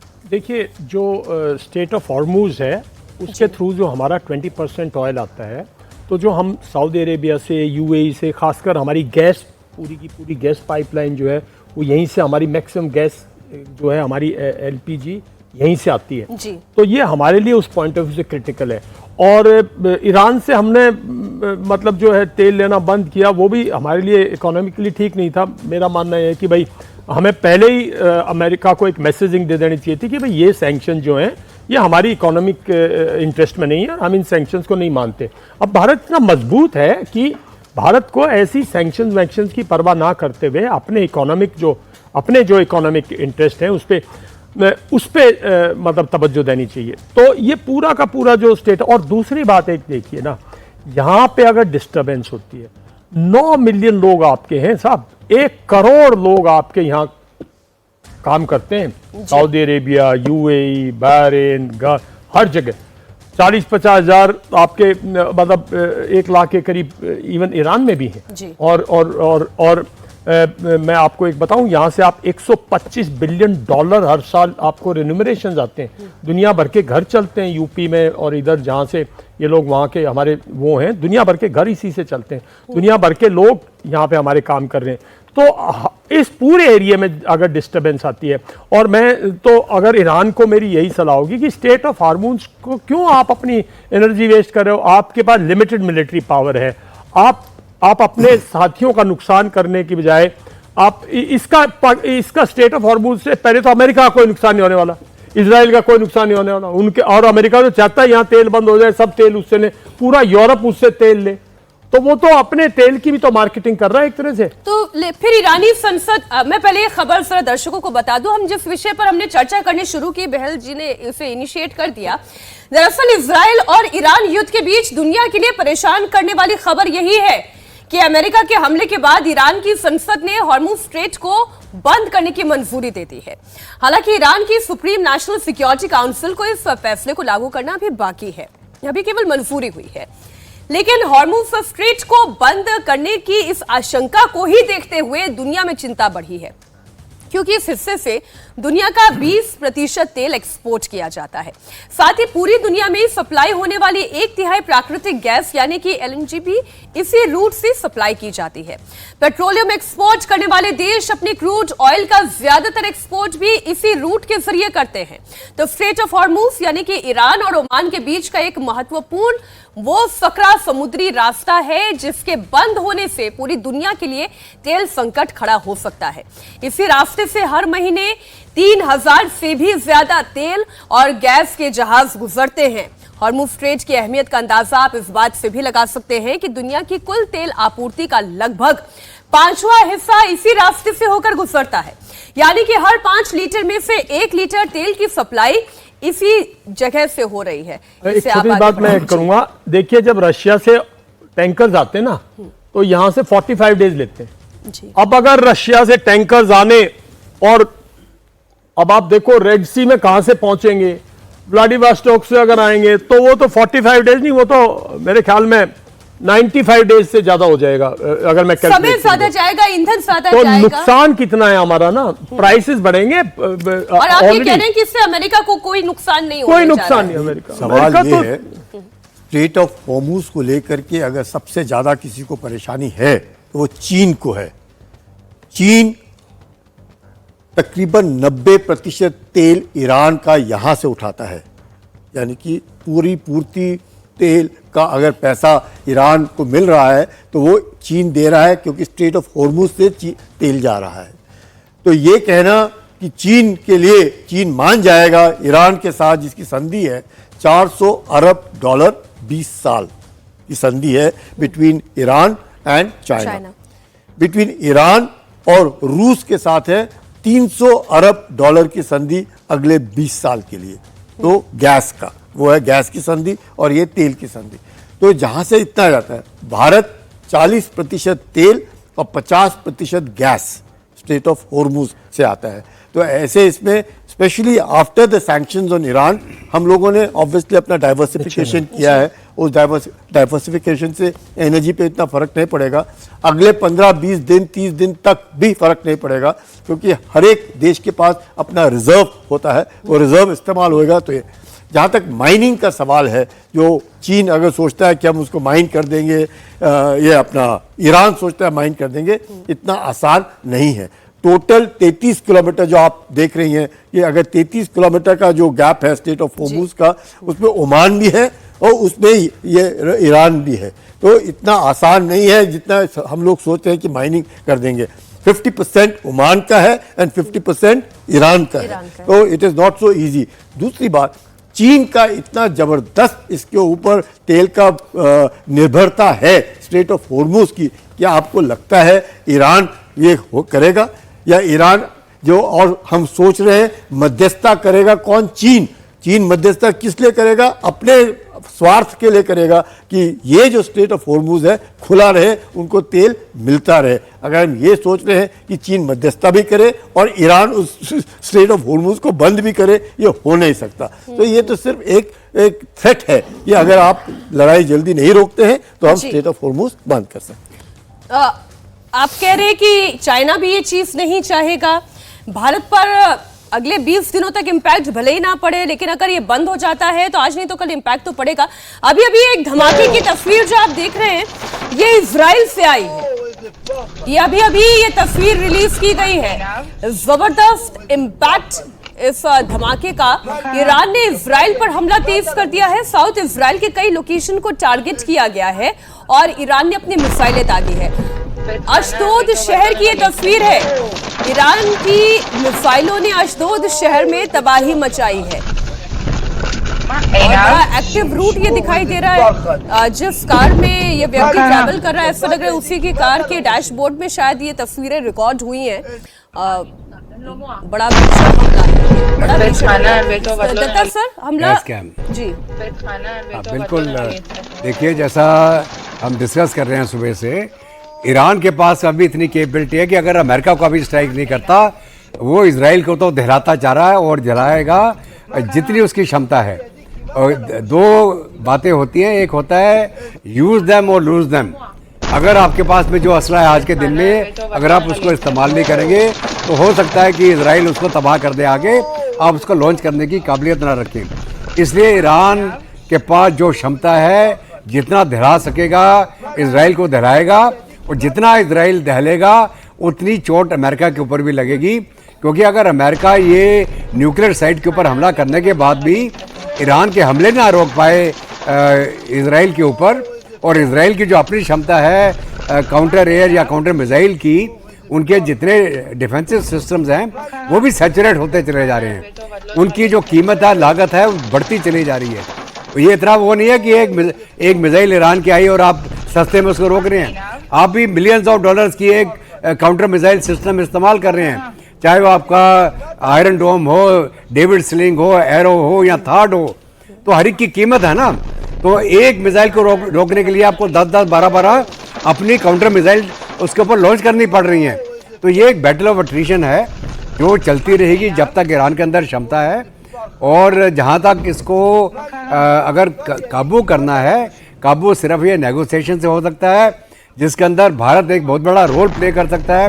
क्योंकि भारत के रिश्ते सब देशों के साथ अच्छे हैं, चाहे इजराइल हो, ईरान हो, यूएस हो, रशिया हो, और चीन के साथ भी हालांकि हमारी कशमकश लगी रहती है, लेकिन उनके साथ भी हमारा बिहाइंड द सीन नेगोशिएशन होते रहते हैं। तो मेरा मानना ये है कि ये जंग लेकिन ट्रंप को तो ऐसा लग रहा है, जो रशिया का बयान है, विश्वम्बर दयाल जी, ये जो रशिया कह रहा है कि ट्रंप को या अमेरिका को किसी डिप्लोमेसी में कोई इंटरेस्ट नहीं है। अगर डिप्लोमेसी में इंटरेस्ट नहीं है तो ये तो हमले होते चले जाएंगे। और जितनी तबाही हम देख रहे हैं, इजराइल है तो एक छोटा ही मुल्क ना, आबादी भी उसकी इतनी बड़ी नहीं है। कब तक वो इस तरीके के हमले झेलेगा? नहीं, देखिए, मुझे नहीं पता ये जो अपने पास जो इन्फॉर्मेशन आई है ये सोशल मीडिया से आई है या ये पुख्ता या ग्लोबल। अगर पुख्ता है तो बहुत ठीक है, वरना क्या करेगा इजराइल? इन्फॉर्मेशन है, अशदोद शहर पर हमला हुआ है। बिल्कुल, देखिए, नहीं, पर एक और मैं बताऊं बात, इजराइल अब क्या करेगा, अपने अटैक्स को जस्टिफाई करने के लिए, मॉरल ग्राउंड्स हाई रखने के लिए, कुछ ईरानी ये आर्टिफिशियल इंटेलिजेंस के जरिए भी क्रिएट करेगा, ताकि अपना जो इंफॉर्मेशन वॉरफेयर है, सिंपैथी फॉर इजराइल, उसमें भी वो यूज करेगा। इसमें कोई शक की इंफॉर्मेशन वॉरफेयर इधर से उधर चलेगी। लेकिन इजराइल भी कैपेबल है, ऐसे नहीं है कि इजराइल ये बार नहीं ले सकता। ईरान के पास इतना, हमारी मानना है कि ईरान के पास इतनी सैन्य शक्ति नहीं है कि वो इजराइल को तबाह कर दे या अमेरिका को कोई बड़ा नुकसान कर दे। और हॉर्मूज की खाड़ी को अगर वो बंद करता है तो उसका भी नुकसान है। और मैं समझता हूं उसका जो थोड़ा बहुत उसकी सिंपैथी है जो अरब वर्ल्ड में, वो लूज करेगा। तो ये लड़ाई चलेगी, क्योंकि ना इजराइल रुकेगा, ना वहां पे सत्ता पलट होएगी जैसे इजराइल चाहता है। फिजिकली ग्राउंड पे जब तक असॉल्ट नहीं करेगा अमेरिका और इजराइल, जब तक आज के दिन ईरान में सत्ता परिवर्तन नहीं कर सकते। ये अगर खोमेनी किसी तरह मारे भी गए, उन्होंने अगला नॉमिनेटेड है, पॉपुलेशन एक एग्जाम्पल देकर आपसे सवाल पूछूं सर, जब रशिया यूक्रेन के बीच में भी जंग हो रही थी तो सब यही कह रहे थे कि ज़ेलेंस्की ने बहुत बड़ी गलती कर दी, लेकिन वही ज़ेलेंस्की के पीछे पूरा देश भी आकर खड़ा हो गया। जो ज़ेलेंस्की कमजोर हो रहे थे वो मजबूत बनकर उभरे। आज अगर अयतुल्लाह खमेनी के पीछे अगर उनकी जनता नहीं भी थी, इस तरीके की जंग तो उन्हें और ज्यादा बड़ा बना देती है। पूरे देश को आप यूनाइट कर देते हैं। यही हमने पाकिस्तान के पर्सपेक्टिव में भी देखा।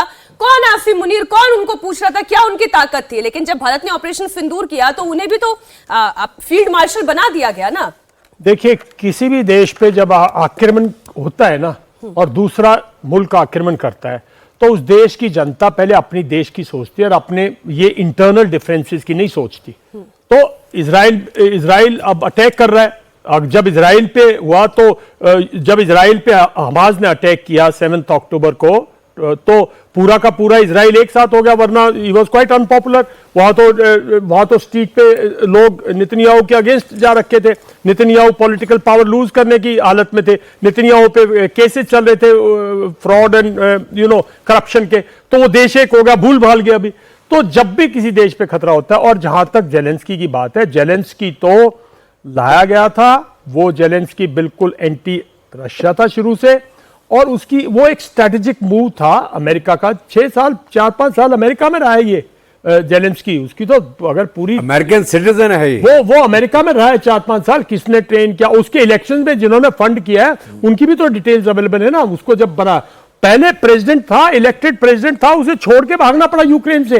तो ये तो एक बहुत लंबी, तभी मैं कह रहा हूं ना, ये लड़ाई जो है चारों तरफ से रशिया को घेरने की है। अब प्रेसिडेंट पुतिन कब उठेंगे, उनको यूरोप की साइड से तो उनको था कि अगर नाटो यूक्रेन में आया तो Russia is under threat. NATO की लाइन वो यूक्रेन, बेलोरसिया वगैरह में नहीं आने देना चाहते। और ठीक इसी तरह से अब अगर साउथ से कितना वो ले सकते हैं, बिकॉज बीच में आर्मेनिया है, उज्बेकिस्तान है, कैस्पियन सी है, और अजरबैजान है, बीच में एक बहुत लंबा एक डिफेंस प्रोटेक्शन है बीच में। लेकिन कब तक वो इस चीज को लेंगे मैं समझता हूं, क्योंकि इस टाइम वो इंटरवेन नहीं करेंगे। लेकिन ग्लोबली प्रेशर जरूर बनाएंगे यूएन में, स्टेटमेंट से दुनिया को मोबिलाइज करने में, तो जरूर कुछ न कुछ। मल्टीपोलर जंग में अब आप कितने प्रेशर, कहां तक काम करते हैं और कैसे काम कर पाते हैं, ये भी अपने आप में एक बड़ा सवाल है। स्ट्रेट ऑफ हार्मूज की हम बात कर रहे हैं, उसके ठप होने से भारत पर अब क्या प्रभाव पड़ेगा, उस पर हम चर्चा कर रहे थे। करते करते हम थोड़ा रशिया और यूक्रेन तक भी घूम आए। ये रूट दरअसल दुनिया के 26% ऑयल सप्लाई के लिए इस्तेमाल किया जाता है। हॉर्मूज ठप होने पर ऑयल की कमी होगी और भारत समेत पूरी दुनिया पर इसका असर होगा। हॉर्मूज भारत के लिए भी बहुत इंपॉर्टेंट है, क्योंकि इस वाटर रूट से होकर भारत का हर दिन बड़ी मात्रा में भारत तक ये तेल पहुंचता है। भारत प्रतिदिन 5.5 मिलियन बैरल तेल की खपत करता है, जिसमें से 1.5 मिलियन बैरल तेल इसी जलमार्ग से होकर आता है। दुनिया के तेल व्यापार का लगभग 1/4 हिस्सा इस जलमार्ग से होकर ही गुजरता है, जो खाड़ी देशों को हिंद महासागर से जोड़ता है। बहल सर, वापस से आते हुए तेल संकट से निपटने के लिए भारत के पास रोड मैप क्या है? देखिए, भारत के पास सबसे इंपॉर्टेंट रोड मैप है कि हमारे पास डाइवर्सिफिकेशन ऑफ रिसोर्सेज आज बहुत ज्यादा है, और सबसे बड़ा जो हमारा फैक्टर है, हमारा पार्टनर है इसके अंदर, वो रशिया है। किसी जमाने में हम सिर्फ 1% उनसे तेल लिया करते थे, उससे भी कम, लेकिन आज हम 38% तेल हमारा वो फ्लक्चुएट करता है 35 से 40 के बीच में। और अभी कुछ समय पहले तो 21 लाख बैरल पर डे तेल जो है वो रशिया से आ रहा था। तो ये, और हमने उसको रिफाइन करके हम दूसरे देशों को भी बेच रहे थे, तो कहीं ना कहीं हमें डबल फायदा हो रहा था। सस्ता तेल मिल रहा था रशिया से, रिफाइन करके हम उसको बेच भी रहे थे। दूसरी चीज आती है, हमारे पास ब्राजील है, नाइजीरिया है, हमारे पास यूएस भी है। आप देखिए, यूएस में भी हमने नियरली डबल कर लिया मई और जून से, क्योंकि हम टैरिफ वाले इशू के ऊपर, जब टैरिफ डील की बातचीत चल रही थी, जो अभी रुक सी गई है वो 2 चीजों के ऊपर, तो उस बात पे जब हम कर भी रहे थे, तो हमने अपना 4,39,000 बैरल पर डे इंक्रीज कर दिया तेल लेना अमेरिका से। तो ये बहुत इंपॉर्टेंट हो गया हमारे पास कि हमारे डाइवर्सिफिकेशन हो, और साथ में हमारे डाइवर्सिफिकेशन इवन एलएनजी के ऊपर भी है, लिक्विफाइड नेचुरल गैस के ऊपर भी है। हम दूसरे देशों से वो भी टाई अप कर रहे हैं। लेकिन इसमें कोई दो राय नहीं है कि भारत आज एक डिफाइनिंग मोमेंट पे है, क्योंकि अगर जी का जो स्टेटमेंट है सर, मैं उसे थोड़ा इसमें पढ़ देती हूँ। वो ये कह रहे हैं कि वी इंपोर्ट रफली 4 million barrels through other routes. इस रूट ऑफ हॉर्मूज के अलावा, वो हॉर्मूज स्ट्रेट के अलावा, वो कह रहे हैं कि 4 मिलियन बैरल तो हम बैरल हम बाकी अन्य रूट से लेते हैं। और oil marketing companies have enough stocks. हमारे पास स्टॉक भी काफी हैं। Most of them have stocks up to 3 weeks. 3 हफ्ते तक का स्टॉक इस वक्त भारत के पास है। One of them has 25 days stock, मतलब केवल एक कंपनी की वो बात करें, उनके पास तो अकेले उनके पास 25 दिन का स्टॉक है। We can increase the supply of crude through other routes. We are in touch with all possible actors. There is no cause of any alarm on this score. We will be watching the unfolding situation, and the Prime Minister has already spoken with all the major leaders. He has had a long conversation with President of Iran, calling for de-escalation. अब देखिए, भारत तो हमेशा यही कोशिश करता है कि कोई भी जंग लंबी ना मीनाक्षी, चले। एक और मैं इनपुट दे दूं आपको। अभी कतर ने, यूएई और दुबई ने इन्होंने प्लान किया है कि अगर ये स्टेट्स ऑफ हमरूज इफेक्ट होता है, they are planning pipelines now. मैं एक बार नक्शे में आपको बताता हूँ। आप ये नक्शा देखिए, आप कि अगर ये स्टेट ऑफ हमरूज इफेक्ट होता है तो ये लैंड रूट से पाइपलाइन इनका सीधा कहाँ जाएगा? सर, ये आप ये स्टिक का इस्तेमाल कर लें और बेहतर उधर नहीं जा पाएगा सर, ओमान में नहीं, इनका रेड सी में आएगा। नहीं, रेड सी भी आ सकता है। मतलब what they are planning is कि अगर ये इफेक्ट होता है स्टेट ऑफ हमरोज और ये बोटलनेक बन रहा है, then they plan a land pipeline either going east or going south to the Red Sea. तो ये क्या होता है, हर एक जंग में जब विकल्प निकल के आता है, लोग लॉन्ग टर्म प्लानिंग करते हैं कि अगर अगली बार ऐसा कोई पंगा हो गए, हमारे पास alternative available. Already they have started Red Sea root.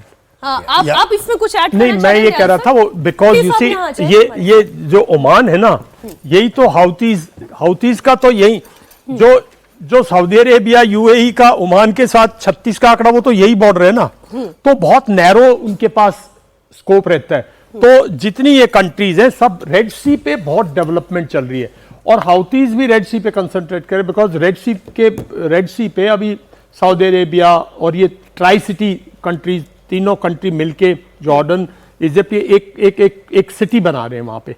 और तो जनरली जो है पूरा का पूरा इनका थ्रस्ट है कि रेड सी का जो चैनल है खोल दिया जाए। ये जो इनका बंदर अब्बास पोर्ट है, ये हाँ, जो रेड, ये जो पहला यहाँ पे हाँ।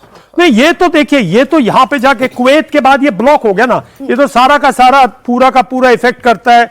अगर आप देखें तो कुवैत से स्टार्ट होके कतर, बहरीन, यूएई, ये तो सब इनको इंपैक्ट करता है ना, और सऊदी अरेबिया को इंपैक्ट करता है। तो अगर इंपैक्ट हो भी रहा है तो मिडिल ईस्ट को इंपैक्ट कर रहा है, इधर आपका एशिया को इंपैक्ट कर रहा है। बेसिकली हमारा और हमारी जो एलएनजी, एलपीजी जो है वो, और जो चाइनीज ऑयल जो ईरान से जा रहा वो। लेकिन चाइना के पास एक बहुत बड़ा बेनिफिट ये है कि रशिया चाइना पाइपलाइन जो है, ईस्ट कोस्ट पाइपलाइन जो है, उससे सिर्फ गैस ही नहीं, उसकी ऑयल का भी, क्रूड का भी प्रोविजन है। तो वो तो अपनी डिमांड वहां बढ़ा देगा, तो उसमें कोई चाइना पे इतनी मारामारी अभी नहीं है मेरे हिसाब से। इसमें मैक्सिमम अगर इंडिया ने अपनी इतनी फॉरवर्ड प्लानिंग कर रखी है तो आई एम श्योर चाइना ने भी अपनी फॉरवर्ड प्लानिंग कर रखी है। देखिए, और जहां तक फौज की बात है, हम तो 180 देश का हमारे पास सब कुछ है, ऑयल उसके हिसाब से। Everybody, most countries would keep 90 days of stock. हम 180 आर्मी का स्टॉक रखता है ऑफ ऑयल, तो उसमें कोई दिक्कत। लेकिन चाइना का मैक्सिमम इंपैक्ट होगा, स्टेट ऑफ हॉर्मुज का इंपैक्ट होगा चाइना में। जहां तक रेड सी की हम लोग बात करते हैं, रेड सी में जिबोती एक बेस है जहाँ पे काफी कंट्रीज का बेस। So Red Sea is not so easy a thing, चाहे वो जैसे पायरेट्स है वो करते रहते हैं। देखिए, मैं हमारे भारतीय दर्शक जो हैं उनके लिए जरूर ये बात कहना चाहूंगी, जो हरदीप सिंह पुरी कह रहे हैं, वो ये कह रहे हैं कि भारत के पास इनफ स्टॉक है, भारत के लिए अभी चिंता की कोई बहुत आवश्यकता नहीं है, और जो ऑल्टरनेटिव रूट्स और हैं उन्हें पहले ही एक्सप्लोर किया जा चुका है, और इस पर भी जितनी ऑयल कंपनीज और जो ऑल्टरनेटिव रूट्स हैं उस पर भी लगातार काम चल रहा है। लेकिन अगर ये जंग लंबी चलती है तब इसका असर वैश्विक होगा। ईरान पर इजराइल के ताबड़तोड़ हमले जारी हैं। ईरान की राजधानी तेहरान पर भी एक बड़ा मिसाइल अटैक हुआ है। यहां से भी जो तस्वीरें सामने आ रही है वो आपके सामने, धुएं का जबरदस्त गुबार उठता हुआ दिखाई दे रहा है, और जब इस तरीके का हमला होता है तो आम सिविलियंस को अच्छा खासा नुकसान पहुंचता है। इस तस्वीर को देखकर इस बात का अंदाजा लगाया जा सकता है। ये तेहरान की तस्वीरें हैं जहां पर ये हमला हुआ है, इजराइल की तरफ से ये मिसाइल अटैक किया गया है ईरान की राजधानी तेहरान पर, जहां ताबड़तोड़ हमले किए जा रहे हैं। और एक सवाल जो इस ब्रेक से पहले पूछा गया कि क्या ये लड़ाई, ये जंग अभी और दिन चलेगी, और क्या अमेरिका का इसमें इंटरवीन कर जाना अब ईरान और इजराइल दोनों के लिए ही बड़ा खतरनाक होने जा रहा है? क्या ह्यूमैनिटेरियन ग्राउंड पर अमेरिका ने बड़ी गलती कर दी है? क्या ईरान को कोई दोनों पहलू हो सकते हैं? थोड़ी देर पहले हम चर्चा कर रहे थे कि ईरान को भी जो सिंपैथी मिडिल ईस्ट में मिल रही थी वो सिंपैथी खो सकता है अगर वो इजराइल में आम लोगों पर हमला करता है। तो वही चीज इजराइल के साथ भी जाती है। इसमें अमेरिका का मोटो, अमेरिका की पोस्चरिंग और खास तौर पर डोनाल्ड ट्रंप की अपनी इमेज को कितना बड़ा नुकसान होता है, इस पर अब हम इस हिस्से में चर्चा कर लेते हैं। लेकिन पहले ये तस्वीरें दत्ता सर, ये हमला बड़ा जबरदस्त है। बिल्कुल मीनाक्षी, देखिए ऐसा है, अगर आप स्टेटमेंट देखें चाहे वो ट्रंप की हो और यहाँ नेतन्याहू की हो, उन्होंने बोला we are not against the Iranian people, we are not striking any civilian target, we are only striking the targets of military and IRGC and nuclear and these kind of targets and locations. आपको ये भी याद हो, Trump ने बोला नागरिकों को, Tehran के नागरिकों को, आप तेहरान को खाली कर दीजिए। अभी इसके बिनस्बत क्या हो रहा है, ईरान टेल अवीव में इजराइल के अंदर, यहाँ जहाँ भी इजराइल के अंदर हमला कर रहा है वो सिविलियन टारगेट्स को भी इंगेज करता चला जा रहा है, मिलिट्री टारगेट भी हिट कर रहा है और सिविलियन टारगेट भी हिट कर रहा है। तो ये अंतर है ईरान के टेक में और इजराइल का जो काउंटर है, और जो अमेरिकन का उन्होंने बोला था कि हमने सिर्फ न्यूक्लियर साइट पे बम मारे, हमने किसी ईरानियन नागरिक को नहीं मारा है। तो ये थोड़ा अभी आगे चल के कैसे नैरेटिव इसको अपने फेवर में लाते हैं ये, लेकिन फिलहाल यही टेक है। इजराइल बोल रहा है कि हम ईरानियन जो लोग हैं हमारे मित्र हैं, बहुत अच्छे हमारे संबंध थे, लेकिन ये रजीम खराब है, इस रजीम को चेंज करें, आप खुद आप खड़े हो जाएं, आप इसको आयतुल्लाह खमैनी को हटाएं। और वही टेक जो है अमेरिका का भी है।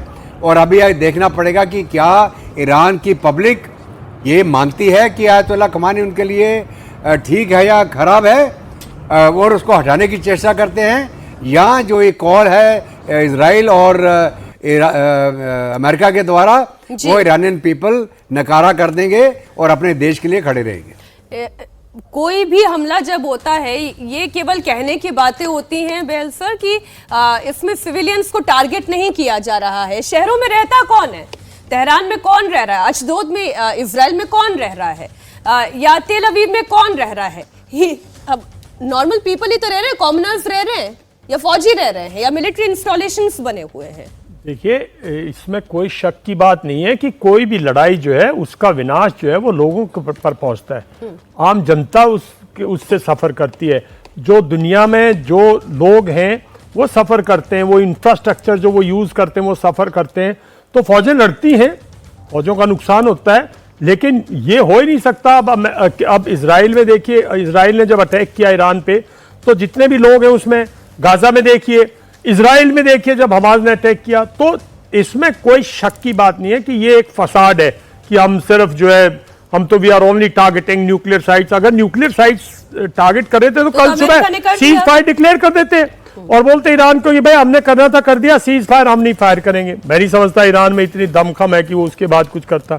तो ये तो एक फसाड है कि भाई हम ये नहीं करेंगे, सबका नुकसान है।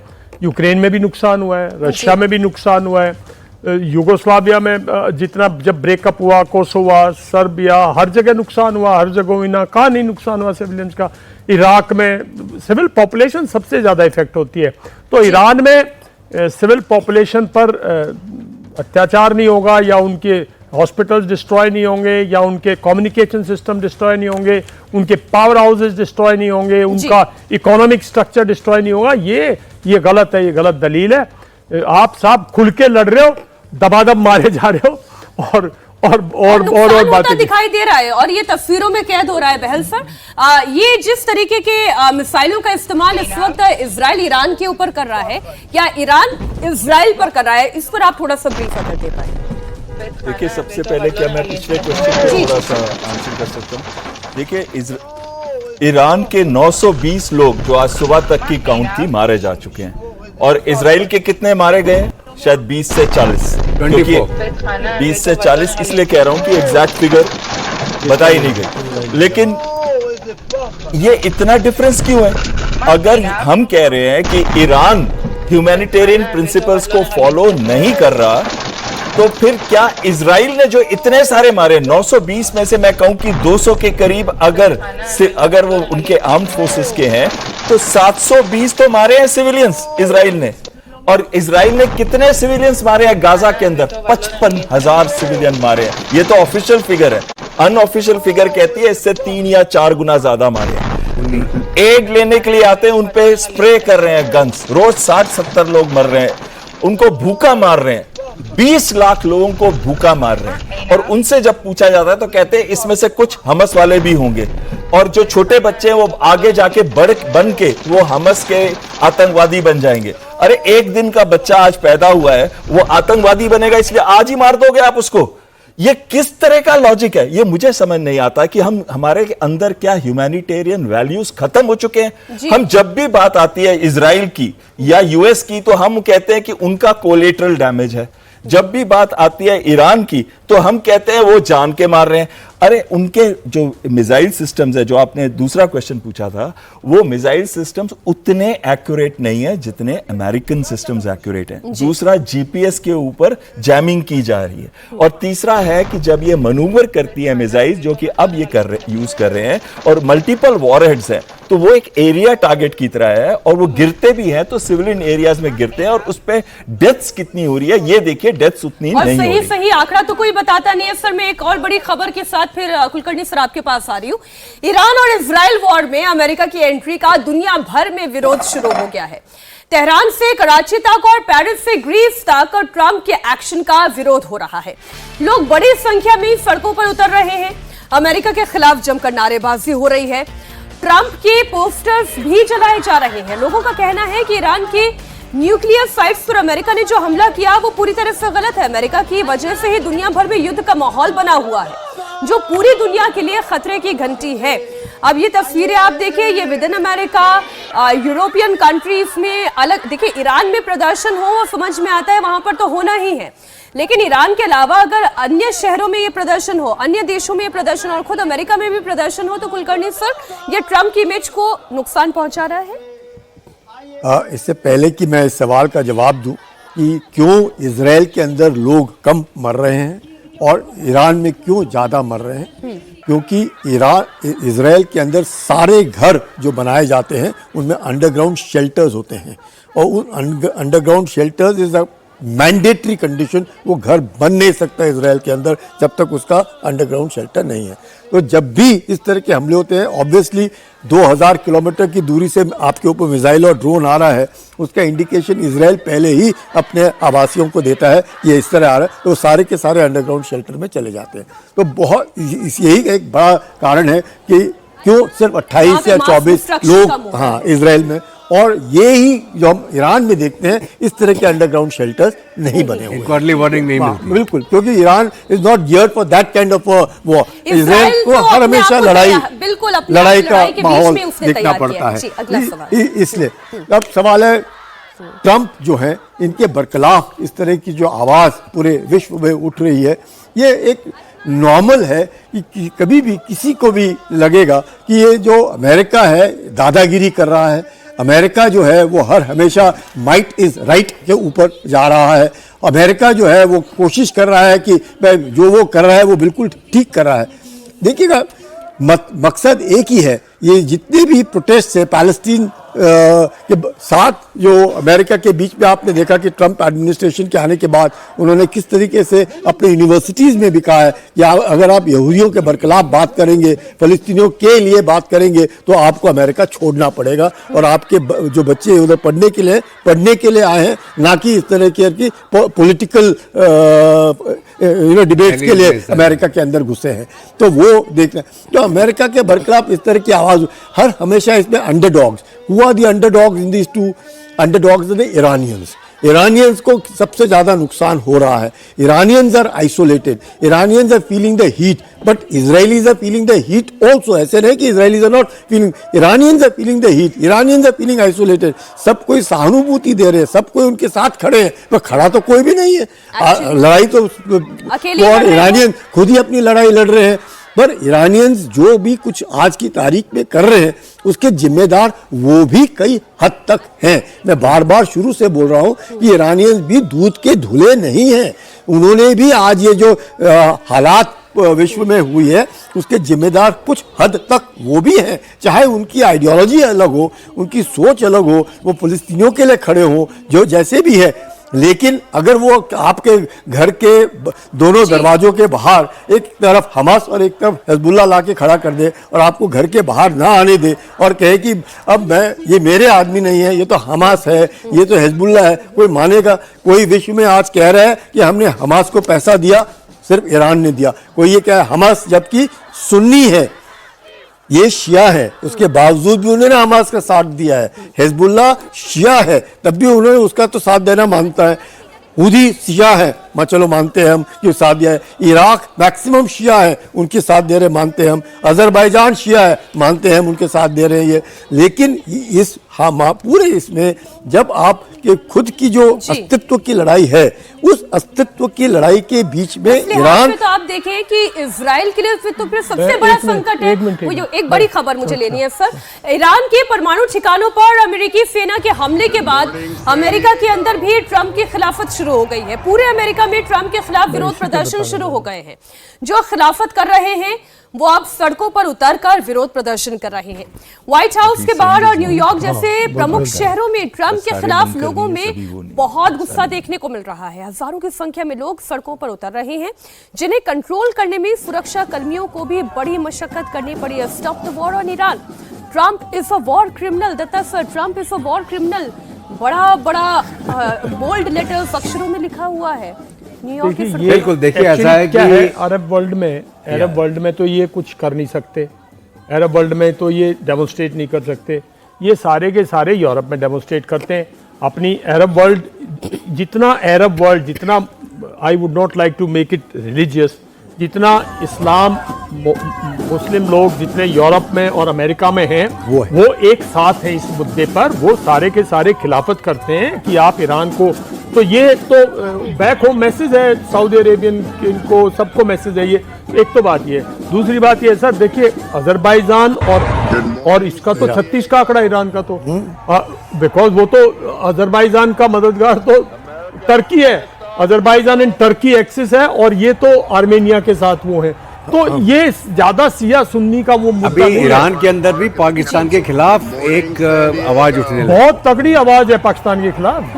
हमें एक्सप्लॉइट करनी चाहिए। मतलब आज के दिन में ईरान के अंदर वहाँ की पब्लिक ये बोल रही है कि पाकिस्तान ने उनको धोखा दिया है, और वो जो उनका आर्मी का चीफ मारा गया है उसका इल्जाम सीधा मुनीर के ऊपर लगा रहे हैं। और वो ठीक है, मुनीर जो एक खेल खेल के आया है, ट्रंप का खाना खा के आया बिरयानी, उसको भारी पड़ने वाली है, क्योंकि पाकिस्तान के अंदर अवाम अब मुनीर के खिलाफ हो गई है। मतलब ये पाकिस्तान के अंदर एजिटेशन चल रहा भी मुनीर के खिलाफ और अमेरिका के खिलाफ। तो अमेरिका को भी तो एयर स्पेस चाहिए, अटैक करना है तो पाकिस्तान से ज्यादा मुफीद उनके लिए रूट और कौन सा होगा? ट्रंप ने वो तो ही भाड़े का टट्टू है। के टाइम में तो यही बोला था ना डोनाल्ड ट्रंप ने भी कि बड़े अच्छे उनके राष्ट्राध्यक्ष हैं। मुनीर बदनाम हुआ ट्रंप तेरे लिए।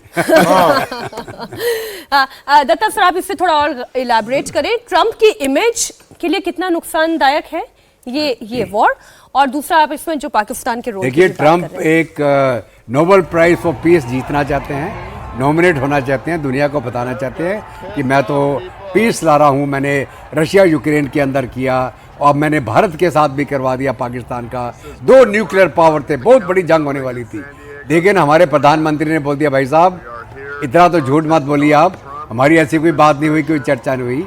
दूसरा क्या है कि अमेरिका के अंदर अभी जो फिलहाल ट्रंप को इतना ब्राइट नहीं माना जा रहा, जो इनकी एक वेव चली थी वो वेव जो वीन होती चली जा रही है, और डेमोक्रेट भी वहाँ लगे हुए हैं इनकी दुम खींचने के लिए। तो मुझे लगता है कि ट्रंप की जो इलेक्शन के दौरान इनको एक बढ़त मिली थी, वो आस्ते आस्ते इनको रुतबा जो है कम होता चला जा रहा है अमेरिका के अंदर, अमेरिका की पब्लिक की आंखों के सामने। और आगे चल के अगर ये पूरा इजराइल का साथ नहीं दे पाएंगे तो जितनी बड़ी पावरफुल यूएस कम्युनिटी जो है अमेरिका के अंदर, वो भी ट्रंप को नकारा कर देगी, क्योंकि ट्रंप आज कांग्रेस जो है आपकी यूएस की, जी। उसके अंदर नेतन्याहू का ज़्यादा होल्ड है ट्रंप से। ये मतलब वो एक्चुअल वो है। और दूसरा, ये जो हमला किया है अमेरिका ने, बिना कांग्रेस के अप्रूवल के किया, बिना कांग्रेस के अप्रूवल के उन्होंने Yes. हमला कर दिया है। अच्छा बहल सर, इसमें अब आप ये देखें, जो मुनीर वाला एंगल है, जो पाकिस्तान का एंगल है, आप कहने को तो मुसलमान देश है, मुसलमान देश के साथ खड़े हुए हैं, तो फिर आप अमेरिका को अपना एयर स्पेस क्यों दे रहे हैं? आप वहां जाकर फिर बिरयानी क्यों खा रहे हैं? बिल्कुल सही कह रहे हैं आप। और जब भी उनकी बातचीत हुई और जब उन्होंने ये एयर स्पेस का जो अभी पब्लिकली तो अनाउंस नहीं हुआ, लेकिन दे तो रहे कौन सा रूट है फिर? हाँ जी, और तो कोई रूट ही नहीं है ना। और रूट साउथ से भी है, लेकिन ये एक उनके पास ऑप्शन, एक विकल्प इनको मिल गया है। लेकिन दूसरी चीज बहुत महत्वपूर्ण ये आती है कि इससे जी बात पूरी करें सर। इससे पहले जो बात चल रही थी, शहबाज शरीफ की चल रही थी या हासिफ ख्वाजा की चल रही थी, तो वो ये कह रहे थे सारे मुस्लिम वर्ल्ड के लोगों को यूनाइट करना चाहिए इजराइल के अगेंस्ट, ये बात चल रही थी। अभी जब ये अटैक हुआ अमेरिका का, पाकिस्तानी स्ट्रीट्स के अंदर लोग खड़े होकर बोल रहे हैं कि जो हो रहा है वो बहुत गलत है, ये अमेरिका का अटैक बहुत ही गलत है। और वो क्वेश्चंस उनके मन में हैं, उनके क्वेश्चंस उनकी मीडिया में भी उठाए जा रहे हैं कि ये जो हम अमेरिका के साथ क्लोजनेस कर रहे हैं एक साइड पे और ईरान को धोखा दे रहे हैं, क्या वो सही है? लेकिन ये जो गेम है अमेरिका, जो गेम है पाकिस्तान की, run with the hare and hunt with the hound, ये आज ही नहीं, ये बहुत सालों से करता आया है। अगर आप देखें तो अपोटाबाद के अंदर भी आपको ओसामा बिन लादेन मिले। मैं वही विजुअल्स दिखा देती हूँ सर जिसका जिक्र आप कर रहे हैं। पाकिस्तान के आर्मी चीफ जनरल मुनीर का अपने ही देश में विरोध हो रहा है। ट्रंप से मुनीर की मुलाकात के बाद अब पाकिस्तान में बड़ा प्रदर्शन देखने को मिल रहा है। मुनीर के खिलाफ प्रोटेस्ट की बहुत सारी तस्वीरें कराची और इस्लामाबाद से आ रही हैं, जो मुनीर और ट्रंप के खिलाफ सड़कों पर उतरे हैं। ये लोग अमेरिकी राष्ट्रपति डोनाल्ड ट्रंप की तस्वीर हाथों में लेकर ईरान पर हुए अमेरिका के हमले की निंदा कर रहे हैं। ये लोग सड़कों पर तब निकले जब पाकिस्तान की सरकार ने ईरान के परमाणु ठिकानों पर बमबारी करने के ट्रंप के फैसले की निंदा की। पाकिस्तान में प्रोटेस्ट कर रहे लोगों ने ट्रंप के लिए नोबेल शांति पुरस्कार की मांग का भी विरोध किया। लोगों का कहना है कि एक तरफ ट्रंप ईरान में बम बरसा रहे हैं और आर्मी चीफ मुनीर उनके लिए नोबेल पुरस्कार की वकालत कर रहे हैं। पाकिस्तान की आवाम इस दोहरे रवैये के खिलाफ है। पाकिस्तान के पूर्व विदेश मंत्री बिलावल भुट्टो ने भारत को युद्ध की गीदड़ भभकी दे दी। बिलावल भुट्टो जरदारी ने कहा कि सिंधु जल संधि बहाल अगर नहीं की गई तो पाकिस्तान हमला करते हुए सभी 6 नदियों पर कब्जा कर लेगा। गाजर मूली है क्या कि हमला करेगा और खा लेगा? एक रैली में बोलते हुए बिलावल भुट्टो ने कहा कि भारत के पास केवल 2 विकल्प हैं, या तो वह सिंधु जल संधि के लिए सहमत हो जाएं और इसे चलने दें, या फिर पाकिस्तान से युद्ध के लिए तैयार रहे। बिलावल भुट्टो की ये गीदड़ भभकी अमित शाह के उस बयान के बाद आई है जिसमें शाह ने साफ साफ कहा है कि भारत का सिंधु समझौता बहाल करने का कोई इरादा नहीं है। मुंगेरी लाल के सपने दत्ता सर ऐसे ही होते हैं। बिल्कुल, ये सारा पाकिस्तान मुंगेरी लाल की औलाद है। और आसिफ मुनीर फर्जी फील्ड मार्शल, बेशरम, हारने के बाद भी फील्ड मार्शल बन गया। और मैं बताऊं, ये मुनीर शिया मुसलमान है और ये ईरान के साथ धोखा करके है। शिया ने शिया को धोखा दिया है। ये क्या मुस्लिम ब्रदरहुड की बात करते हैं? ये पाकिस्तान की फौज थी जिन्होंने 1970-71 में जॉर्डन के अंदर 25,000 फिलिस्तीनी मारे जियाउल हक ने। ये उनका भाईचारा लेके चल रहे, शर्म नहीं आती। बेशरम मुल्क है ये पैसे के लिए कहीं भी बिक जाएगा, कुछ भी कर गुजरेगा। इसके ऊपर किसी को भरोसा नहीं करना चाहिए, और खास करके मुस्लिम वर्ल्ड को। ये सबसे ज़्यादा धोखेबाज मुल्क है।